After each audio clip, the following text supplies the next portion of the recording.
Hello there. Welcome back to the Random Show episode number 154 with your host, AgostinhoZinga.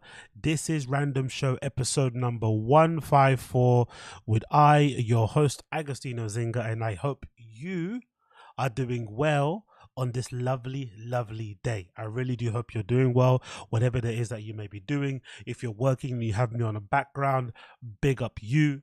If you're in the home, doing your little chores and stuff and you have me in the background, big up to you. If you're taking a shit right now and you have me in the background, big up to you. If you're just listening to me actively, big up to you. If you're watching the stream on your phone, big up to you. If you're listening to it in the background, you got YouTube Premium going on.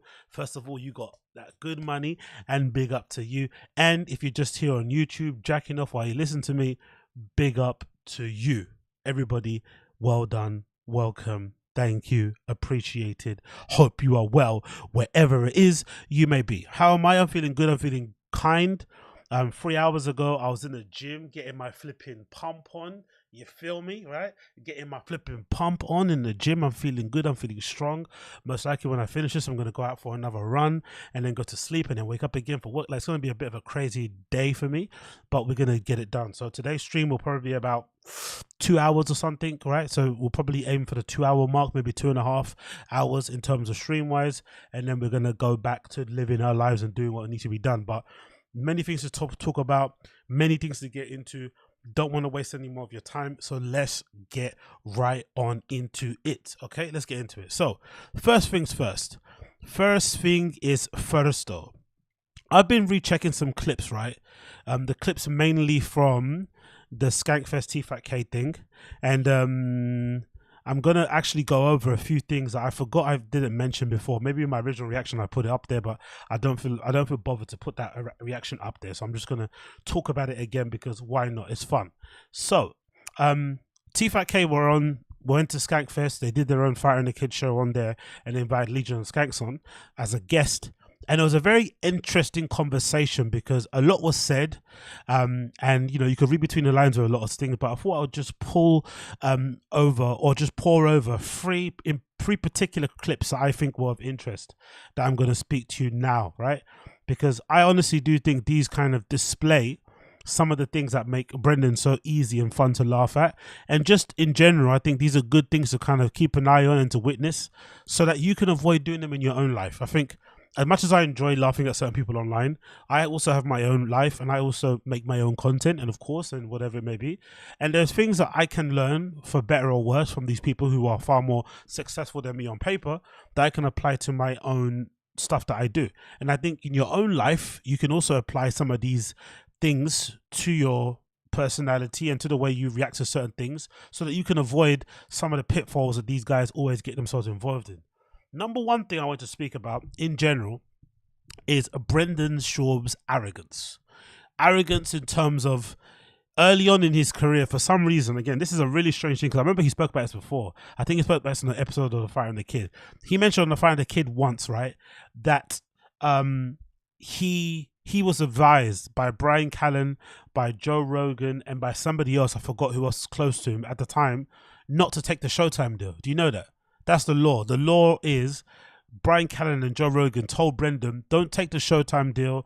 Don't do the You Be Surprised comedy special. You're too early in your career. You need more years under your belt. You need more experience. You need to get funnier and then maybe record your first special. He didn't listen to those guys because guess what? He thought they were hating. He thought they were jealous of his career and how quickly he ascended.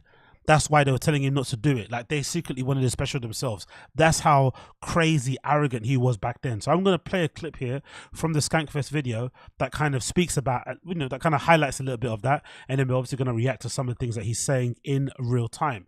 So let's play this clip now. Do you think it's more of Brian? What's that?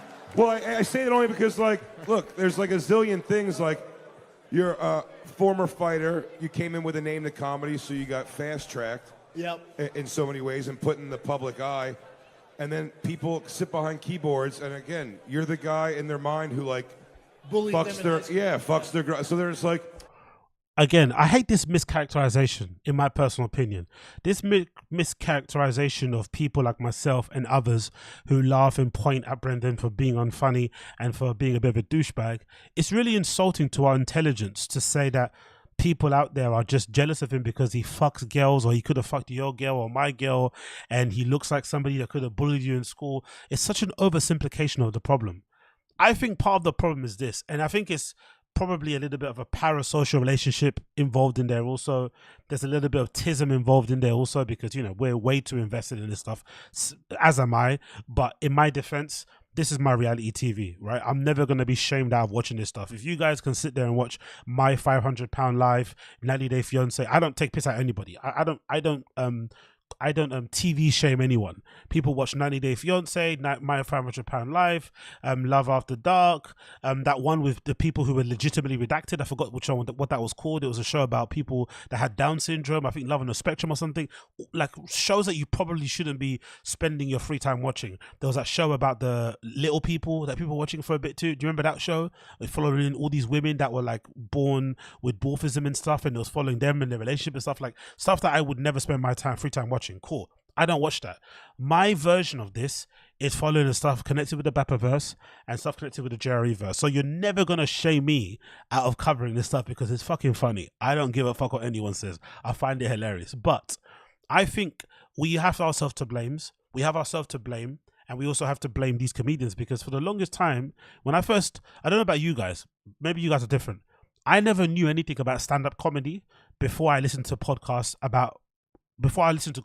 podcasts. Let me repeat that again. I didn't know anything about stand-up comedy before I started listening to comedy-based podcasts. I didn't know anything. Yes, I knew what stand-up was. I may have watched a couple specials on TV when they came on and stuff. Cool. But I didn't know anything about the business and what goes on behind it. Like, I legitimately was one of those people who thought like stand-ups would go on stage and just freestyle. Whatever they were doing on stage material-wise, that's something they just made up on the spot. I didn't know they practiced bits. I didn't know they fucking did different materials in different places. They worked on stuff. They honed it. They rehearsed it. I didn't know any of that stuff. I didn't know there was such a thing as crowd work. Like, I didn't know all that stuff. I just thought it was all the same thing. Cool. Whatever. These guys taught us through hours and hours of listening to their content. They taught us that there's a certain standard of being a stand-up comedian, right? They drummed into us the thing about sets and reps. They drummed into us the thing about the treble runs and stuff. They drummed into us the idea that you can't do a comedy special in your first 5 years or 6 years or whatever it may be. They drummed into us that you shouldn't record your first 2 years and put up on social media. They drummed into us that you shouldn't be a joke thief. They drummed into us all this stuff, right? They drummed into us as like standards for comedians. So again, we've been told this. We are being told this, myself included. You're being told all these things against your will, right? Listen to Joe Rogan podcast when he gets a comedian on. It's fucking excruciating. As much as I love Rogan, having to hear him pontificate about the business of fucking stand-up comedy, it makes me want to legitimately drive into fucking traffic. I swear to God, it's so horrible. But they tell us what the standard is. They tell us what people in their business respect and what they don't respect, and we listen. Then Brendan comes along and he does the complete opposite of whatever they've been telling us. He comes in, he gets fast-tracked, he's performing at all the big clubs that they talk about that are prestigious, Laugh Factory, Comedy Store, Ice House at the time. He's got a comedy special in the first 2 years. He puts it out, it's fucking terrible. And we're all looking there as fans and viewers like, hold on, this is shit. Why aren't they calling this out? They call out everything else being terrible. Why aren't they calling out this thing that's being terrible? Why aren't they fucking giving us a fucking lecture about the craft of comedy and the business of it and shit? Why are they ignoring it? Why are they pretending like this isn't terrible? And then they have the guts to try and gaslight us, the public, into thinking that we are the problem. Oh, suddenly you're the haters. You're the trolls. You're this, you're that. It's like, bruh, you told us what the standard was. Yeah, exactly. You told us there's only 1,000, exactly as Logan's Cartel said. You told us there's only 1,000 good comedians out there, as Rogan would say. Again, Rogan's statistic is funny because his 1,000 top comedians is only American comedians. He doesn't really count English ones probably, or he doesn't really count non-English speaking ones. So all these comedians that he knows only are the ones that, perform in America and shit. Cool, whatever. You tell us what the standard is. We see somebody that doesn't meet the standard, who falls way short of it. We call it out. We laugh at it. And then you gaslight us, or he gaslights us and make us seem like we're the bad guys. Huh? So this whole oversimplification of like, oh, you only don't like him because he's someone that looks like he could fuck your girl. It's so high school. It's so infantile. It's so juvenile. It's so simplistic, so idiotic. It really does beg a belief that these guys are grown-ups with children and shit. That they'll think, oh yeah, the only reason people don't like him is because he looks like somebody that could have bullied you in high school. Like, this isn't some fucking CW movie. It's not that serious. You told us what the standards were. We were shocked when somebody didn't meet the standards and you didn't call it out. And then you tried to gaslight us. And then we realized that person didn't take criticism well and they're a bit thin-skinned. And clearly some people just enjoy to see somebody get riled up, and they do it. It kind of is what it is. But this idea that it's just a jealousy, oh, you guys aren't rich, you don't get pussy, you don't fuck, you don't have fast cars. It's like, okay, cool, man. Cool. Whatever you say. Fuck this pretty motherfucker. You know, he can't be funny. I don't have a problem with that. They start with hate. But that's that what stuff I get. That stuff I get. When they make it personal, that's where it hurts my feelings. Oh no, for sure. I'm saying, you can clown the comedy, my fight picks. It does hurt his feelings. But when I love how he says that the only things that he does wrong, or the only things that people can legitimately criticize, are his comedy and his fight picks. That's hilarious. He's only got to the point now of accepting that he's terrible at fight picks. And the fight picks thing is more so because it's the contrast, right? He's a former UFC fighter. He got paid mega bucks by Showtime to do UFC coverage. That's the one thing also I think for Brendan, he has to take a lot of kind of responsibility for. That Showtime check must have been so sweet. To get that on top of what he was already getting paid from Cast, what he already gets from AdSense, what he already gets on ads, he must have been making so much money back in the day. And for some reason, he pissed it all up the wall and he didn't take it seriously. He turned up on the SCHAUB show, or before that when it's called Below the Belt, not do any research, read about fight cards the day of via Wikipedia, respond to news that Chin just reading off to him to first time there, do no analysis and watch no tape, do nothing. And then you throw out his fight picks as if they're like informed. What's the point? You're a former fighter too. Don't you want to have a little bit more pride in your work? And that's why people would clown him. Like, how do you have this amazing role and this amazing job and position, yet you're doing the bare minimum? Like, why would you do that? Just do a little bit of effort and you'll be fucking fine. He doesn't do that. Cool. But he's only now realized or accepted that he has terrible fight picks because, you know, there's just too much fucking there's just too much of a track record. And there was this one particular guy, I think, on the Fire and the Kids sub, I forgot who he was, but one particular user, I think, started betting the opposite of his fight picks, or whoever he would pick to win in a UFC fight card, this user would just pick the opposite. And he made like a bunch of money. Not crazy, but he obviously made a lot of money. So it proved that, oh, this guy's picks are fucking horrendous. And then the comedy thing is like, for the longest time, you couldn't criticize his comedy. There was no criticism of it. And now suddenly he's accepting it because the proof is in the pudding. You'd be surprised, and Gringo Pappy, put aside your dislike for the person, they are probably two of the worst things ever put out in the history of fucking content creation. Like, how anybody could put those things out and be proud of them is fucking beyond me, to be honest, especially considering the gap in between them. I think You'd Be Surprised came within like a year and a half of him doing comedy, and then Gringo Pappy came like, what, 5 or 6 years after? And I will say, people in the chat disagree with me, but I honestly do think You'd Be Surprised is better than Gringo Pappy. But they're not even that far apart. And they're meant to be 6 years apart in terms of experience and whatever it may be. 6 years apart, and your first special is still better than your second one. That's a damning indictment. So you kind of have to accept people will dunk your comedy because the proof is in the pudding. Come for the family. Yeah, but by the way, hold on. That's fucking awesome that you admitted it. And also the family thing. I'm not too sure about that. Can you blame Unique for clipping a stream where Brendan looks like he's handing a note to some girl on a live stream? Is that really Unique's fault?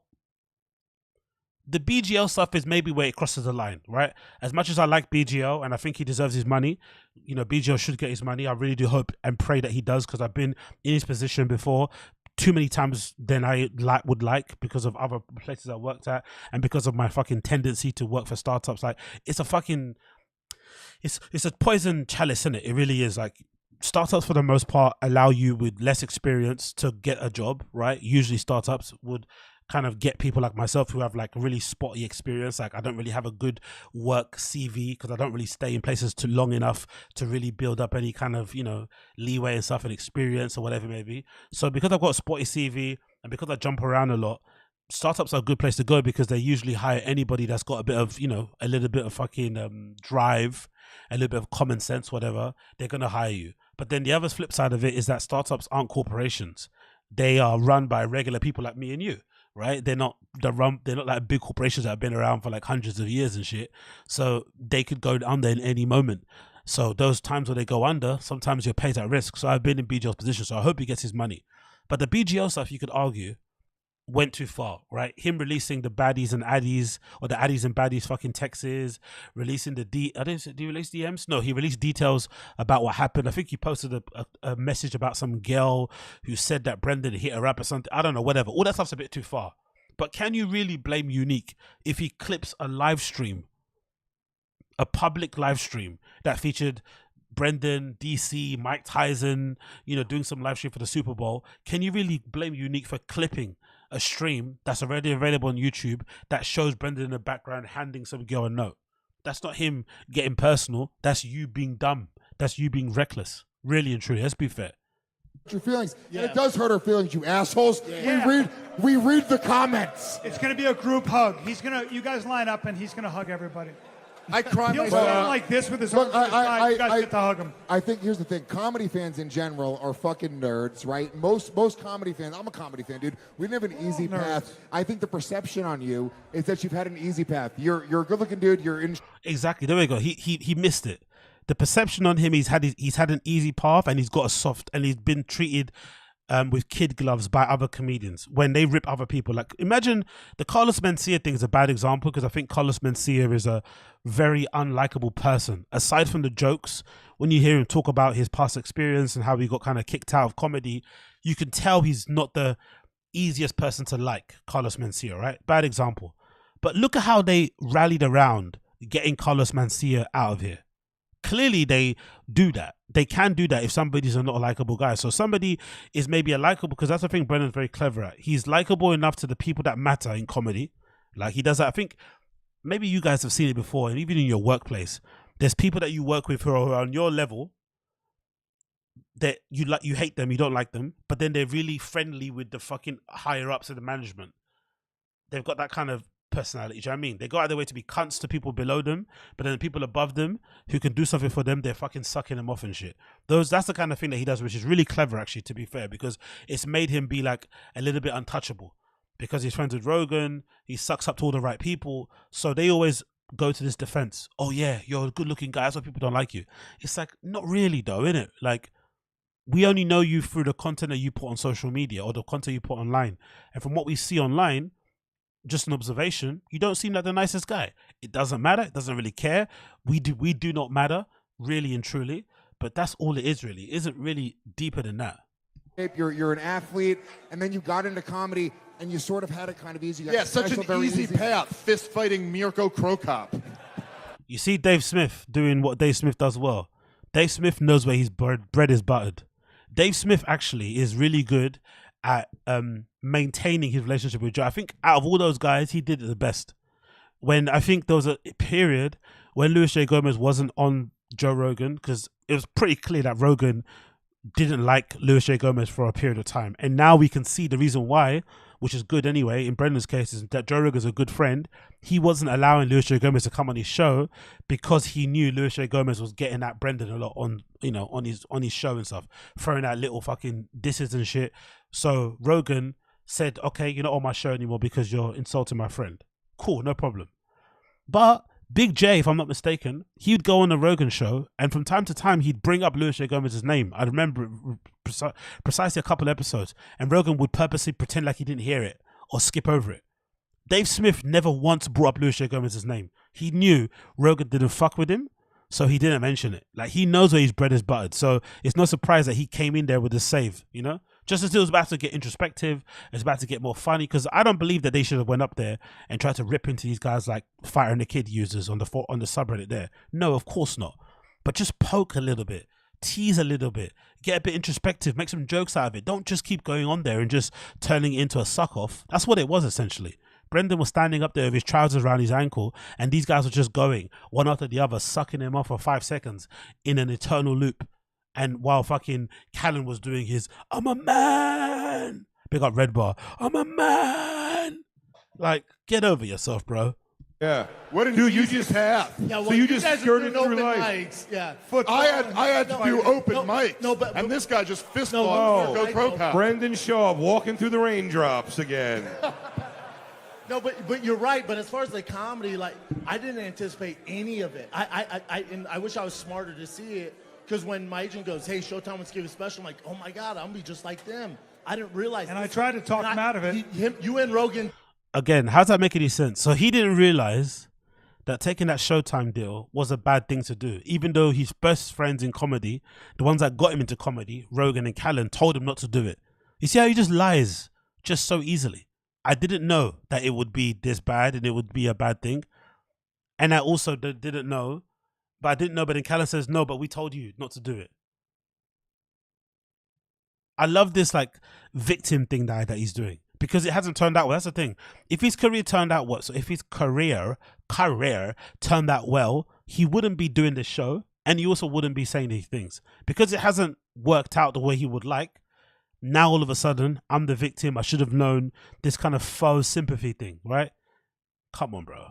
I tried to talk him out. We almost got in a physical fight And then I over was it. like, "Oh, they're just haters." But Well, what happens is you start killing. You're a young comic. Your audience is there to see you, so you're doing well. You're like, I could do a fucking Showtime special, and then you realize the people at Showtime have no fucking clue about comedy. And I didn't realize the backlash. And then, but even like my first set was at the Comedy Store. I didn't realize how big of a deal that was. And I'm like, oh, everyone's gonna dig this. I'm at the Comedy Store. That's a lie. That's a lie. I don't believe it. Everybody around him, all the people were fucking. Do you remember back in the day? I'm so happy it stopped now because I don't feel like I listen to a lot of the Rogan podcasts and I don't even hear him mention the mothership as much as he used to mention the Comedy Store. Have you guys realized that? He doesn't speak about the mothership as much as he used to speak about the Comedy Store. Oh, the Comedy Store is so good right now. The Comedy Store is the best it's ever been. Oh, the Comedy Store, the green room, the hangs in the car park. They would be eulogizing about the Comedy Store every single fucking episode. It was nauseating. I get it though, don't get me wrong, because I've got my spots at the Berghain, that famous club in Berlin that I fucking go to all the time. I know what it's like, so I get it. But he would have known how important the comedy club was, the Comedy Store was, because of how often those guys spoke about it and how much they sucked off fucking Mitzi Shaw dick, fucking, you know, the hang at the back, Paulie Shaw, the things that happen in the dark room, whatever. They would suck that fucking place off and eulogize it and talk about fucking, you know, old stories and share how it was amazing, who passed through, who got turned down. You know, Jerry Seinfeld, he didn't get passed. He knew. He knew how important it was. It was a big deal. He wore it on his chest, which is a good thing. But then you can't turn around and say, all of a sudden, I didn't know the Comedy Store was that big. I was so naive. I was only 16. Bro, you're in your mid-30s when you started comedy. You would have known what the Comedy Store's about, especially if your best friends are Brian Callen and Joe Rogan. Come on, bro. Let's be real. But I should have never been there. The Showtime special, I should have never gotten that. Right. I thought most comics would be like, dude, for 2 years, this is awesome. How does that make any sense? I should never have got the Showtime special. I should never have been at the Comedy Store. But I thought the comedians, my fellow stand-up comedians would have been happy for me. That doesn't make any sense, right? Don't I remember it correctly? There's a story, if I remember before, there was a story of Brendan turning up to the Comedy Store. Maybe it was in his pickup truck days when he had the Ford F-150, the famous one that he allegedly offered Annie Lederman a truck walk to. There's a story out there that he went to the Comedy Store and I guess parking is only for people that are passed or something. If that's, again, I'm not too sure if this is true and I got my law right, but supposedly the Comedy Store parking space is very small and they only let people that are passed to park inside it. But then he took his big car in there because he was performing on a show with Rogan, and his big car took up like many spaces. And it was a thing that people were like, oh my God, look at this guy. He's not even funny. He's not passed. And he's bringing this massive car that takes 2 spaces or 3 spaces in there. That shows already, you know what I mean, how he was basically acting when he was in there. So I don't believe this faux contrition. Oh, it was all bad and I didn't know and I was so innocent. Come on, man. You're not that naive. No. People were like, yeah, dude. I knew it was going to happen. Whoa. And also, how can you not expect comedians who've been working in industry for, look at Louis J. Gomez's face. That's the face that you make when you're trying to fuck a hot girl and you start laughing at her jokes that aren't even funny. That's the face that you make. He should have known that the comedians in the Comedy Store were never going to be okay or not going to be okay. They were going to have a problem or have an attitude about how fast he ascended. Because still to this day, to give the guy credit, I don't think there's any comedian from a podcast and shit who's done it as quickly as Brendan has. I can't think of any. Like a year and a half to get like a major network special is crazy. I'm sure they all got offered it and they turned it down. But, you know, considering how unfunny he is, to get that special so quickly is wild, bro. Like, wild. How fast they gave that to him. And, you know, maybe... I can't even think. I can't think of anybody, actually, that got a deal that quickly. So he, you know, you should have known, to be honest. You should have fucking known. Anyway, that's the whole point of that clip. I don't want to keep going over it again and again. Let's move on for another clip I want to show you. Yeah, will Brendan ever be funny? This is one that I want to talk about because, in my opinion, I think not. So let me just get this clip loaded for you. Bear with me a second. There we go. Yeah, boom. So there we go. Is that the one? No, it's not the right one. Whoops. Yeah, it is the right one. Is it the right one? Yeah, it's the right one. Okay, cool. Let's play this clip as well. Big up Crash. I'll wait for that to load while it gets through. Big up the chat as well. Make sure if you're in the chat and you're enjoying the stream, please make sure you like the stream. I would appreciate that. That's all I ask from you. Please like the stream if you're enjoying it. If you're not enjoying it, then of course you can dislike. That's more than okay. But if you're enjoying it, please make sure that you're liking the stream. That'll be greatly appreciated. Big up the chat. Big up Coiler, I see you. Crash, who's John Africa. NJ Ranger, big up you. Who else is here? Big up everybody. Logos Cartel, I see ya. Big up. Oi. Feeling good, feeling fine. Okay, cool. Big up Vagabond, Sean, I see ya. Big up Thief Keith, I see ya, brother. I see ya. Okay, cool. Moving on. So this clip is, will Brendan ever be funny? I think not. That's my initial reaction. I'm gonna say probably not. It's quite hard to start comedy in your mid-30s and then become funny. And I don't mean just the stand-up thing. I just mean the sense of humor thing. You know, he's never really been a funny dude. He was never the class clown. He doesn't really have a great sense of humor on stage. He's not really the most introspective, good at observational type of guy either, so that's pretty difficult, right? So it's just going to be really difficult. He's going to have a particular brand of funny, because I think funny is subjective, as we've seen with certain people's specials. But I think in a conventional sense, nah, not happening. Not going to happen anytime soon. That's why I say it's actually a waste of time that he does stand-up. I think he should just do like live shows instead. Live podcast shows, have some bits where he riffs and does these type of talking thing, but pursuing an actual conventional stand-up comedy career is probably a bit of a waste of time, really. Big up Crash 1948. Appreciate you, brother. You're always so good at spotting the thirst faces. Smiley face. Yeah, thank you. Appreciate you. Thank you. You know why I'm so good at spotting the first faces? Because I myself have first faces. I know what it looks like. And I go out my way to try not to do it, but sometimes it just happens, right? You just have that. You know? When you talk to somebody, you're like, you're so funny. You know, open your mouth wide just for the sake of it because you want them to fucking stick their nipple in your mouth. Like, anyway, so I don't think Brendan could ever be funny because he just hasn't got the chops. But let's hear a little bit about his journey to funny via this clip now. But yeah, I didn't see that coming. But from my perspective, it was like big bag, more money than I've ever made. I got the hour anyways. Fuck it, let's put it out. But in hindsight, I would have never done that. You would have never done it. You would take it back. In hindsight, I wouldn't post anything until I'm 10 years deep. I'm only 8 in. Yeah. So I would wait till the 10-year mark. There's a reason they say wait 10 See years. that? So Live and learn. You live by your mistakes. I learned the hardest. Dude, I remember. So when I was like Be cool, man. Be fucking cool. Trying to get an applause from people for being sensible and realizing where you're at and being an adult is really crazy. But in my opinion, it's really startling that he would say he's only 7 years in. 7 years in, and he's still this unfunny. This whole mythical 10-year thing as well is interesting because he never once says, I want to, like, do you remember before, a lot of comedians don't say it now, but do you remember there'll be some comedians that would say this line, all I wanted was just to make my comedian friends laugh. Do you remember? They'll be like, oh, all I wanted were the guys at the back to just laugh at my jokes. I wanted my comedic peers to find me funny or to give me words of encouragement. You don't really hear that anymore, right? So him saying, I just want to get to the 10-year mark, he's got in his brain, he has this idea that once he's 10 years in, he'll wake up and he'll just be funny. It doesn't work like that, does it? Really?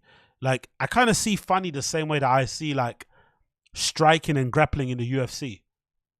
If you don't have a base of that stuff and you're more striking, you know, you're more striking dominant or you're more grappling dominant, but then you have to kind of make up for the difference that you don't have or the skills that you don't have, it's very difficult to close the gap with somebody who's been training Muay Thai since they were a fucking child or a teenager.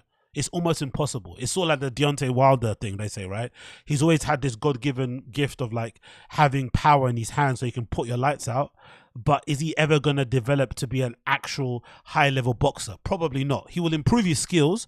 He'll get better than what he is, but he's still only going to have a ceiling because he started so late in his life, quote unquote, compared to other people. And I think the same thing applies to funny. If you're 7 years in and your material that you have to show us is You'd Be Surprised and Gringo Pappy, I would say that's a fair estimation of how funny you, of the maximum ability that you have, of your capacity, basically. I don't think there's anything more you can do, especially if you're somebody that's not able to, like, it'd be different if he was introspective, self-aware, right, and somewhat humble. Maybe there's a prospect of you maybe being able to really be honest with yourself, brutally so, with your own material, watch it a million times, go over it with a fine-tooth comb, and then maybe make some notes as to how you can improve, and maybe, you know, ask some people for advice and shit, listen to watch other people and use that. But you don't hear Brendan talk about watching other people's specials. You don't hear him about popping into random clubs to see people perform. You don't hear him talk about watching old specials or watching old comedy movies and getting things from them. All it is, like he said, is a bag, essentially. All of those gigs you see on his website when he's performing places are just opportunities to make money, which is sad, but it is what it is. So if that is what it is, say it, but let's not pretend that you want to be funny or that you're going to get funny. It's not going to happen. I don't think so. It's basically impossible. And like I said, I think it's one thing if you've always, imagine if you're always a class clown, you're always quite charismatic and shit. You could probably translate that into stand-up, but I don't think Brendan was ever that funny dude. So he's now suddenly trying to do a funny dude on stage. It's very difficult. And also I think there's a very big misconception out there with people, myself included, where you think because you're funny on a podcast or because you're funny on a live stream, it means you can be funny on stage. I think they're different gifts. They're different abilities. You can obviously fine tune it, but just to like think because you make people laugh on a stream that you could do that on a stage is wild. It's not the same thing at all. Even your cadence, your delivery, the way you stand, the way you hold a microphone. Like anybody that's been on stage before, done any kind of public speaking will know how nerve-wracking it is. Just getting over the nerves is difficult enough. Remembering what to say is difficult enough. Trying to fucking, you know, make sure you get the cadence down and what kind of words and language and pacing you're using is all very difficult. So imagine doing it and having the brain that's riddled with CTE and then trying to do comedy. It's going to be difficult. So not happening, my opinion. Another one, last one, and then we'll go over to other clips. So I've got a controversial opinion here, right? Controversial hot take. Put yourself in Brendan's shoes, right? If you put yourself in Brendan's shoes, do you have a reason to be annoyed with Joe Rogan for not letting you perform at the Comedy Mother store or Comedy Mothership, sorry, Mother store, for the Comedy Mother at the Comedy Mothership? Would you, if you were Brendan, be a little bit annoyed at Joe Rogan because he was okay with letting you perform at the Comedy Store back in the day? He would invite you on, have you on his fucking set. So most likely they all saw him perform. This is the thing you have to keep in mind. All of those guys saw Brendan's material for You'd Be Surprised and probably Gringo Pappy because he's probably worked on it for ages and that's how good it was. So they probably all saw how good, quote unquote, Brendan was at comedy. Back when he started, we didn't have any content because remember, Brendan for a long time refused to upload material of himself on social media, especially after You'd Be Surprised. He was very scared and very worried about getting clowned and laughed at, so he didn't put any content up. Now that everybody started doing crowd work, he started to get a bit more comfortable, but he never did. So we never had any evidence of how bad he was at stand-up until You'd Be Surprised came out. But then after that, it was a bit silent. So if you're Brendan, do you think you have a right to be annoyed at Rogan for being okay with you to perform at the Comedy Store back in the day when he was living in LA, and now suddenly he gets to Austin and he's had a fucking an awakening suddenly now he has flipping taste. Suddenly now he has quality control. Suddenly now he can be somewhat objective about his friends and say, you know what, even though I'm your friend and I like you, I'm not going to let you perform on my store on my club because you're not funny enough. Does Brendan have a right to be a little bit annoyed about it? I think he does, personally. I think Brendan has every right to be a little bit annoyed. You're okay with me to perform at the Comedy Store, but now at the Comedy Mothership, you don't want me. I'm kind of pissed if I'm Brendan. I'm not going to lie. Even though he's unfunny and he doesn't deserve to be there, I'd be a little bit annoyed. There has to be a standard. Someone There has to be a fucking standard. But that's like the same thing you'll see in my comments or maybe in yours on Red. Like, oh, why aren't you playing the Mothership, Brendan? I don't deserve to be there. And me and Rogan have had this conversation. I'm not there yet. There's guys like you, like to me, and I'm not just saying Big J's one top 5 doing it right now. So, yeah. Playing to the crowd. But don't you find that hilarious that he's saying this now? Do you remember what he said on the is it Anthony Cumia show or whatever, when he asked him about the Comedy Mothership and he started stuttering and shit and mentioned how he didn't have time to go and him and Brian were going to perform there and blah, blah, blah. Nah. So he knew from the beginning why Joe Rogan didn't let him perform there but never said, okay, no problem. It's not our business anyway. But I think if I'm Brendan, especially considering how warped his brain is, I would be legitimately annoyed. Why was it okay to invite me at the Comedy Store to play with you guys? And remember, back in the day, I wish I could find a fucking set list of when Brendan used to perform at the Comedy Store, because those Joe Rogan and Friends shows at the Comedy Store, Joe Rogan Invites, they were crazy. Crazy. Like, I think there were legit sets where Brendan was performing on the same bill as like Bill Burr and shit. I swear to God, I wish I could find a set list, but I remember people posting it on Rogan's subreddit, or maybe the Fighting the Kids subreddit, posting the set list. And Brendan was performing with fucking heavyweights like Joey Diaz, Bill Burr, Jessel Nick and stuff, like mad people he's performing because Rogan would invite him. So Rogan was alright to invite him then when he was like less than 5 years into comedy, and it was okay. And then suddenly when he gets away from him, he's in Austin, suddenly now he gets the courage to say, you know what, you can't perform there. If I'm Brendan, I'm a little bit annoyed. Obviously not, rationally, objectively not. But if I'm Brendan, I'm kind of pissed off. I'm not going to lie. I am... His special was insane. So I see that stuff. I see Tim Dillon. I see Mark Norman. Those are Louis J. Gomez, Dave Smith, all these guys. 100%. Piece of shit. He was going to get to us. Yeah, I was going to get to you. Give him time. He was going to make it down. I'm going to go through like 30 more comments. I'll get there. I'll get there. But so I shouldn't be there.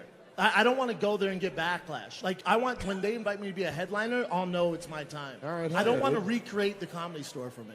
I don't want to. Stand up lets you know. Stand up lets you. He went to get an applause break. You see that? He looked at the crowd to give him an applause break for being somewhat reflective and self-aware. It's like, bruh, you should have known this from ages ago. You're not fucking 12. You're in your 40s. Like, come on, man. But whatever. Fair enough. He admitted it. He owned up to it. That's cool. But again, I just find all these guys so full of shit. Everything that they're saying is what we were saying from before. And we're only repeating the things that they said. They told us how important it was to get past. They told us how important it is to be good at stand-up, to be a good comedian, to make people laugh, to not steal jokes, to, whatever it was, right? They told us all these things.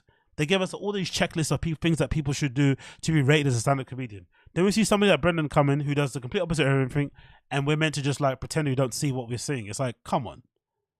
But anyway, like I said, I think Brendan... If the standard was, I think maybe what actually happened probably was, do you remember when your friends in school move away, like an old friend of yours goes to college or something somewhere away, and sometimes certain people get cut off or they replace other people? I think that's what happened. Rogan, even though he's a big man and he's an adult with kids and shit, I think he just moved away and suddenly he got new friends. And suddenly he was into newer things. He's got newer interests and shit. And, in the process of that happening, he suddenly was like, you know what? Maybe this guy isn't as good as he seems, as I thought he was, And then his brain it kind of clicked in his brain that he should operate a different way. I think it's a good thing because overall, what it will do, hopefully, you'd hope, again, this is the hope. This is my Christian hope in me, is that it will somehow remind Brendan of what's the important thing. The important thing is to be funny. So maybe he will see the fact that he's been, because it's quite, it's quite embarrassing in a way, right? Because he's one of Joe Rogan's closest friends on podcast terms. He's got the most appearances on the JRE, but he's not followed by the mothership and he doesn't perform there. Brian Callen went to perform there. Even fucking Eric Griffin, that moaning, miserable cunt, he went and performed there. Do you know what I mean? And I would say, as far as saying, like, I think if Chris D'Elia had a better personal relationship with Rogan, I think even Chris D'Elia probably could have performed there before Brendan. So that's kind of embarrassing that he's that close of a friend to Rogan and he obviously can't perform there. But maybe that embarrassment will make him go back to a lab, start writing again, and try to improve so that he can perform there and stuff it to the haters. Maybe. It's unlikely, but maybe that could happen. So maybe he might get good at stand-up just to prove the haters wrong, which is a good thing, good motivation. Sometimes you need hate as a good motivation. I truly believe that. You need sometimes an opposition, just build it up in your head. Like, who's that guy? Like Anthony Smith, the UFC fighter, right?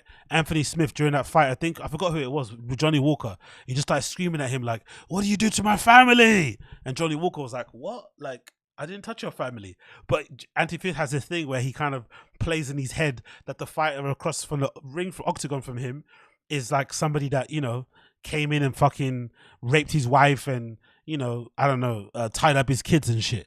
So maybe Brendan needs that motivation. He needs to see all these haters on those Reddits, on the live streams like mine and other YouTubers and stuff, laughing at him, pointing at him and say, "Ha ha, you haven't performed at your friend's club." And maybe that might make him think, you know what, fuck it.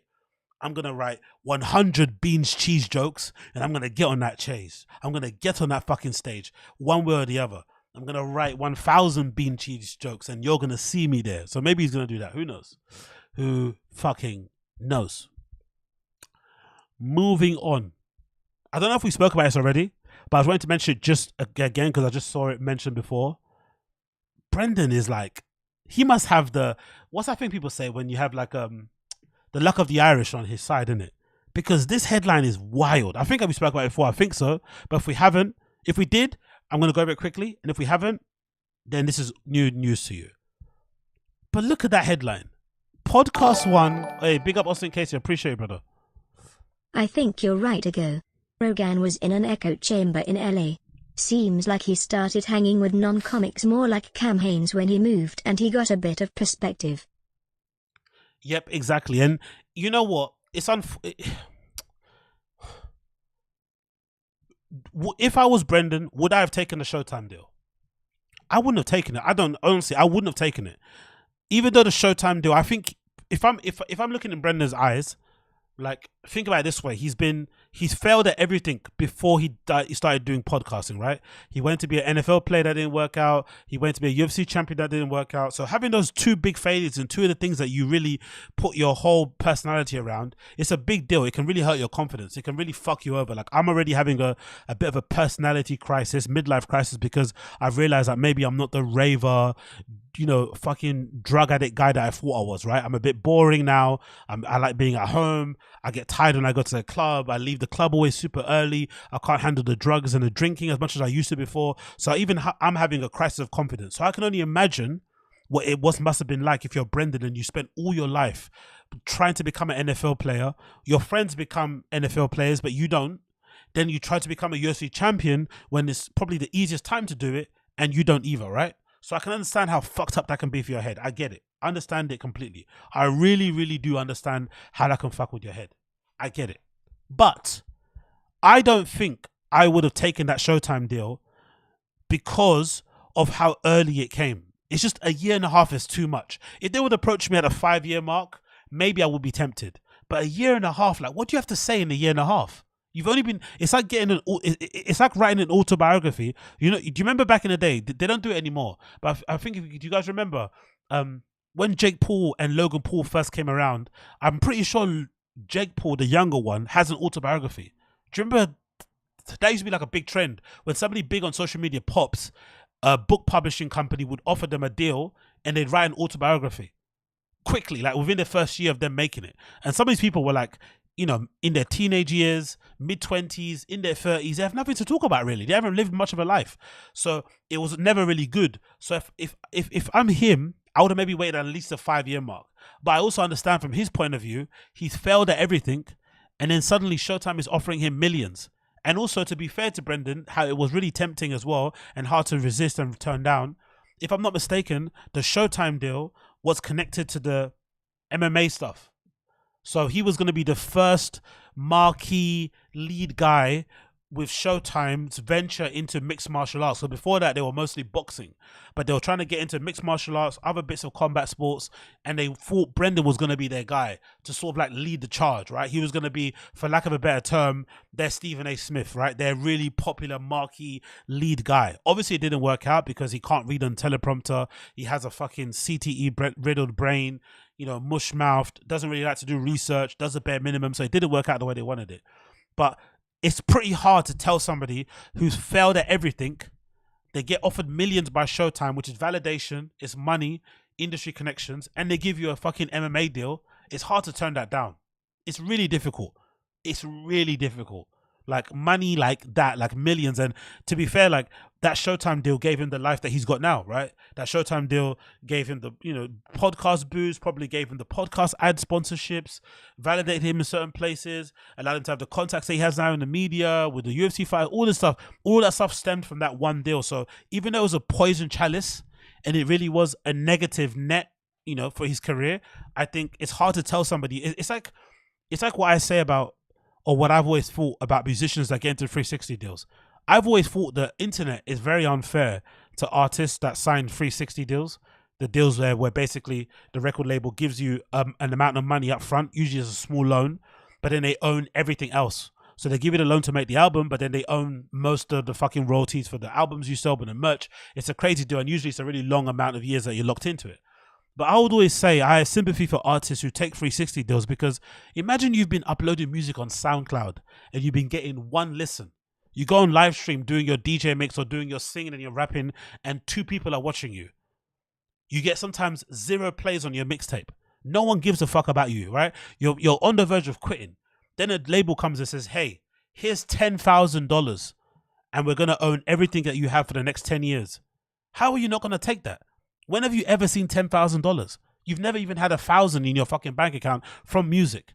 You're struggling now. Your rent's due. You're hungry. You want to make it.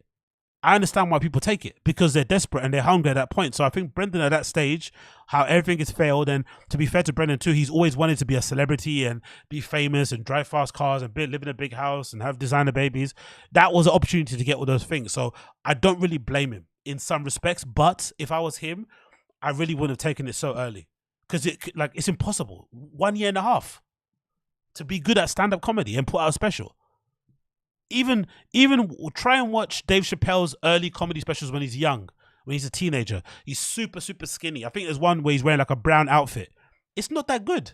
Yes, he started really early, but it's not good. It really isn't that good.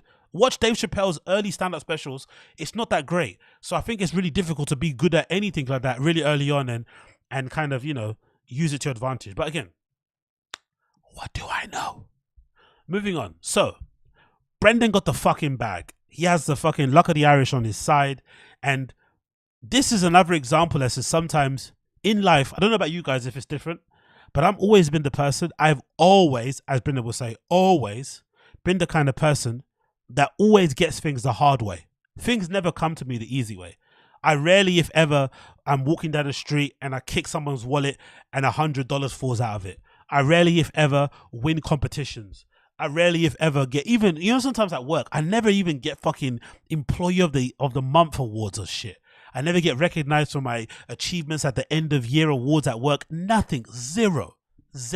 Everything I get is for just pure immigrant mentality, pure niggity cotton picking, getting my back fucking whipped out in the fields fucking mentality. That's all. That's the only way I get anything in life. But then there's the opposite of people like this guy who gets given everything on a silver platter, fucks it up, and then gets somebody to pick up the silver platter and put more good shit on there. Because imagine Brendan being in a position where anyone owes him $1.6 million. That's fucking sick. So Brendan, I think he owes whoever his agent is, whomever Brendan's agent is at CAA or whoever he's signed to, that person deserves a raise. That person deserves their dick suck. That person deserves their pussy ate. That person deserves everything in the world. because they negotiated somehow a contract with Cast Media back in the day at really good rates that got him to a position where he was owed 1.6 million, and they paid it. And they fucking paid it after the fact. They've gone under, they got absorbed by Podcast One, and they fucking paid it. They paid it. Can you imagine how happy he must be? No wonder he's fucking smiling like that. Honestly, that's fucking incredible. $1.6 million in this economy that we're in at the moment. Inflation, sky high. Cost of living, sky high. Unemployment rates, sky high.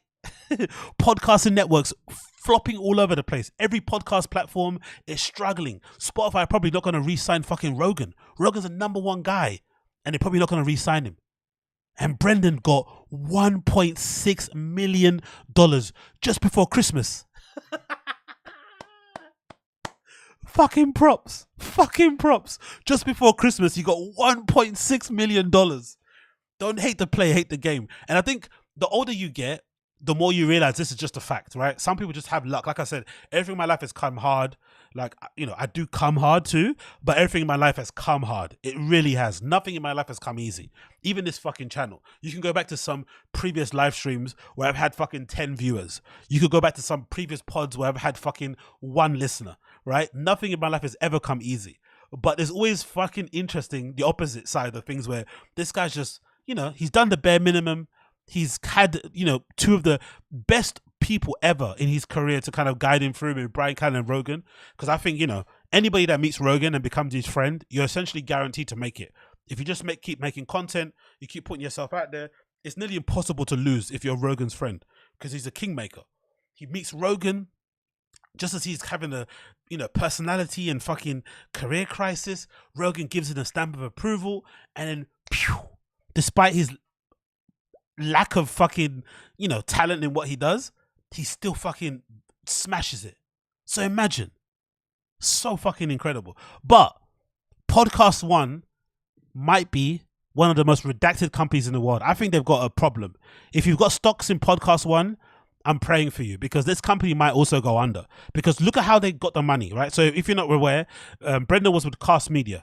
Cast Media gave Brendan crazy rates, which were probably they probably overpaid because they wanted to sign. And now that we know, Cast Media did that because they wanted to have a big repertoire of of high profile comedy podcast people that they could then use to sell out, right? To kind of sell, right? To kind of go to IPO. I think that was a plan for minute one. That Colin Thompson guy, I don't think was ever in it for the long run. I think he always wanted to get Cast Media to a point where he could sell it, and the best way to do it was to offer podcasters higher rates than they'll get anywhere else for the ads that they were getting on their pods. I think even during the CoffeeZilla documentary, he said that Colin Thompson was even offering guarantees, like payout guarantee, which is crazy. No one does that. So he was offering guarantee payments, paying over the odds. Everyone signed up. Cool, whatever. Brendan, actually, one of the smart things he did, he saw it and he was like, hold on, you're paying me over the odds for the Firing a Kid. You're paying me however much it is. How about if I just set up 5 other podcasts and do the same thing and get different deals for each pod, which is smart from him. He didn't let them do one ad deal for all of his podcasts. He did the same ad deals for different pods. So he just did Command C, Command V, copy paste. And then over time, when Cast Media stopped paying, he accrued in arrears $1.6 million in payments owed to him. Then obviously Cast Media is about to go down, under, whatever, and then Podcast One, this other podcasting network, decided to absorb Cast Media's roster of people into their company. They went and did an IPO, went public in order to kind of, you know, raise more money, whatever it may be. And then in that kind of, you know, whatever that may be, they paid this guy out somehow. It's fucking crazy. But look at how they paid him out. So if you've got stock in Podcast One, I think you should be very worried, because the way they paid this guy out is very concerning. So here's how Podcast One afforded to pay him out. Podcast One and his parent company Live One were, however, willing to pay at least one podcaster what Cast owes them in full, even if it meant taking out a high interest loan. Records obtained by Billboard show that in early August, Live One borrowed $1.7 million from Cap Chase, an online bank based in Madrid. That money, Billboard confirmed, was borrowed to pay UFC fighter turned podcaster brendanschaub that was owed by Cast Media, the Los Angeles-based podcast company launched in 2016 by founder and CEO Colin Thompson. So this company, Podcast One, not only absorbed Cast Media and all their issues, they also went and got a high-interest loan from an online bank in Madrid. I didn't know that fucking existed, right? I didn't know you could even do that in business terms, you know, take your company that's American based and then get a loan from another place and then use that money to then pay Brendan. So if you've got stocks in Podcast One, it's squeaky bum time. They're taking out loans to pay people from previous companies. Oof. Oof, oof, oof, oof, oof, oof. Very, very crazy. But again, big up Brendan for getting to the bag. And also, LOL at this, by the way.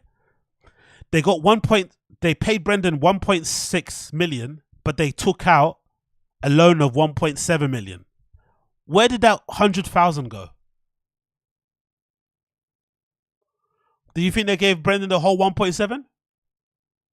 Did the agent that got the loan pocket the 100,000? Very interesting, isn't it? Very interesting.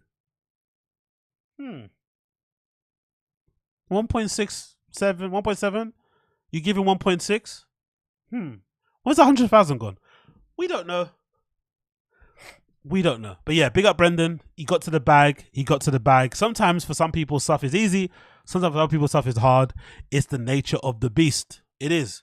But one thing I know about working at startups, it's very easy to get jobs at startups, like I've proved over my years. Even though I'm not the best employee, I proved I can still get a job there. Big up Austin Casey. I appreciate you, brother. Do you think Luis Gomez got a bump in popularity from being on JRE? I bet he didn't. He might be the first guest in JRE history that doesn't lol.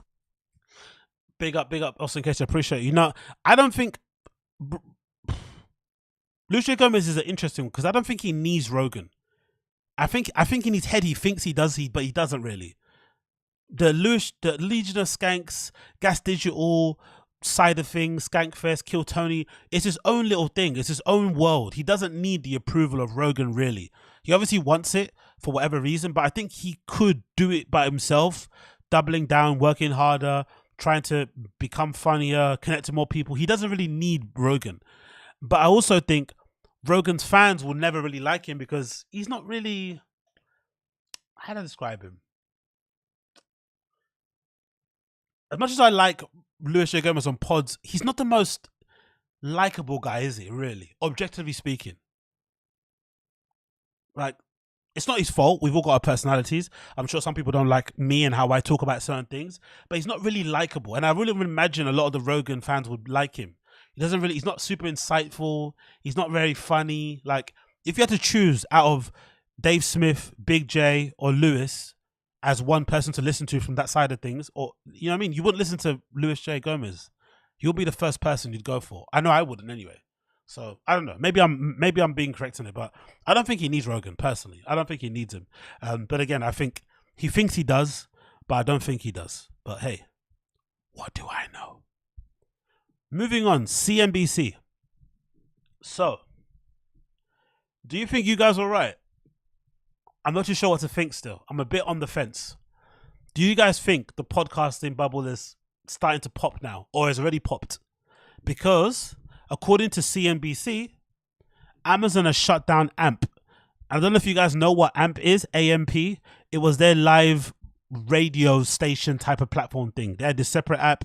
I remember Joe Budden had a show on there. Nicki Minaj had her Queen Radio on there. And it essentially was an opportunity for people to have like talk radio music shows on their platform. So think of like an NTS if you listen to NTS, but like run through the Amazon side of things. So it's basically like live podcasting and shit.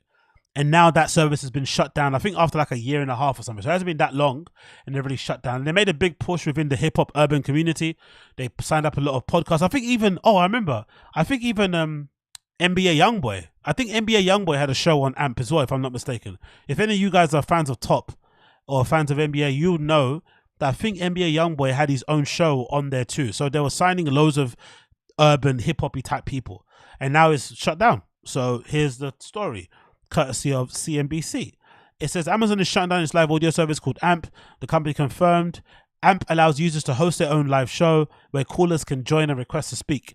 It launched in March 2022 amid a frenzy around audio-only social media app Clubhouse, and as companies such as Meta, Spotify, and X, formerly known as Twitter, rolled out its own live audio features, Amazon signed up big artists such as Nicki Minaj, Lil Yachty, Pusha T to host their own shows on AMP. Oh yeah, I remember this now. True.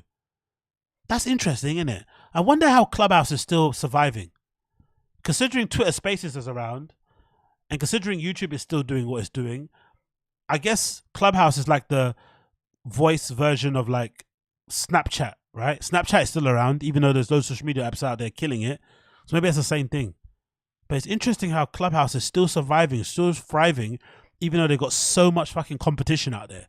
Because I've not opened my Clubhouse app in years. I've got an account on there, I'm pretty sure. But I haven't opened it in fucking ages. I don't know what the app looks like anymore. I don't think I have the app on my phone. Do you know what I mean? So it's crazy how I don't have any idea about what it's like, but other people clearly are using it a lot. So clearly I'm in the minority, and there's definitely is a big cachet of people out there who are using it, enjoying it, and loving every little bit about it. Possibly. I would imagine so. Big up High Def 10. Appreciate you, bro. I just signed with Podcast One. Rolling in it. Yeah, I'll take that deal, mate. Honestly, give me 1.6 million and this show goes to the fucking moon. That's the thing as well that I mentioned with these guys, man. They get all this money from doing pods and the shows don't improve that much. It's still the same thing. It's still just a guy sitting in a room talking to a mic. There's no like honestly, give me 1.6 mil. I'm traveling to places. I'm doing pods in different locations. I'm paying for guests. Like I would actually pay for a guest that I want to get on. Hey, I'll give you $1,000. Come on my show. Let's have a chat.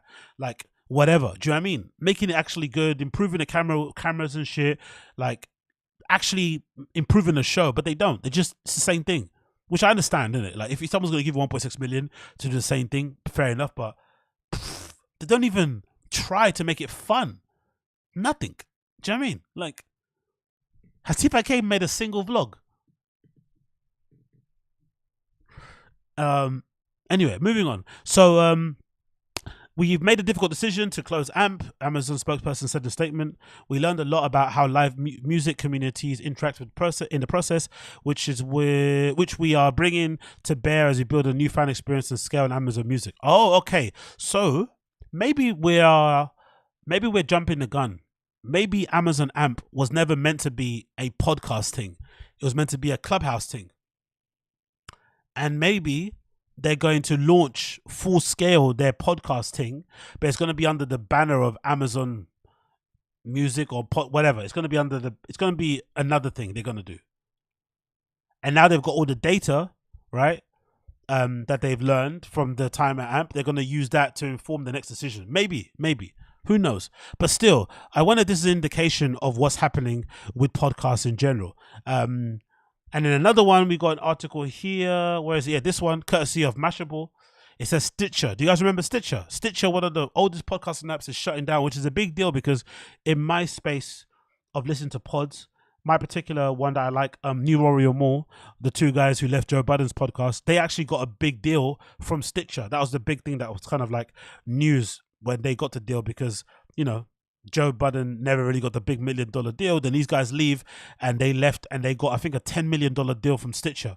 And now Stitcher is one of the apps that's closing down also, the podcasting side of things. So maybe there is a bubble popping. I don't really know how to see it. So the end of the podcasting era. It's the end of the podcast era, it says here. Stitcher, a popular podcast app, has announced that it will be shutting down in August.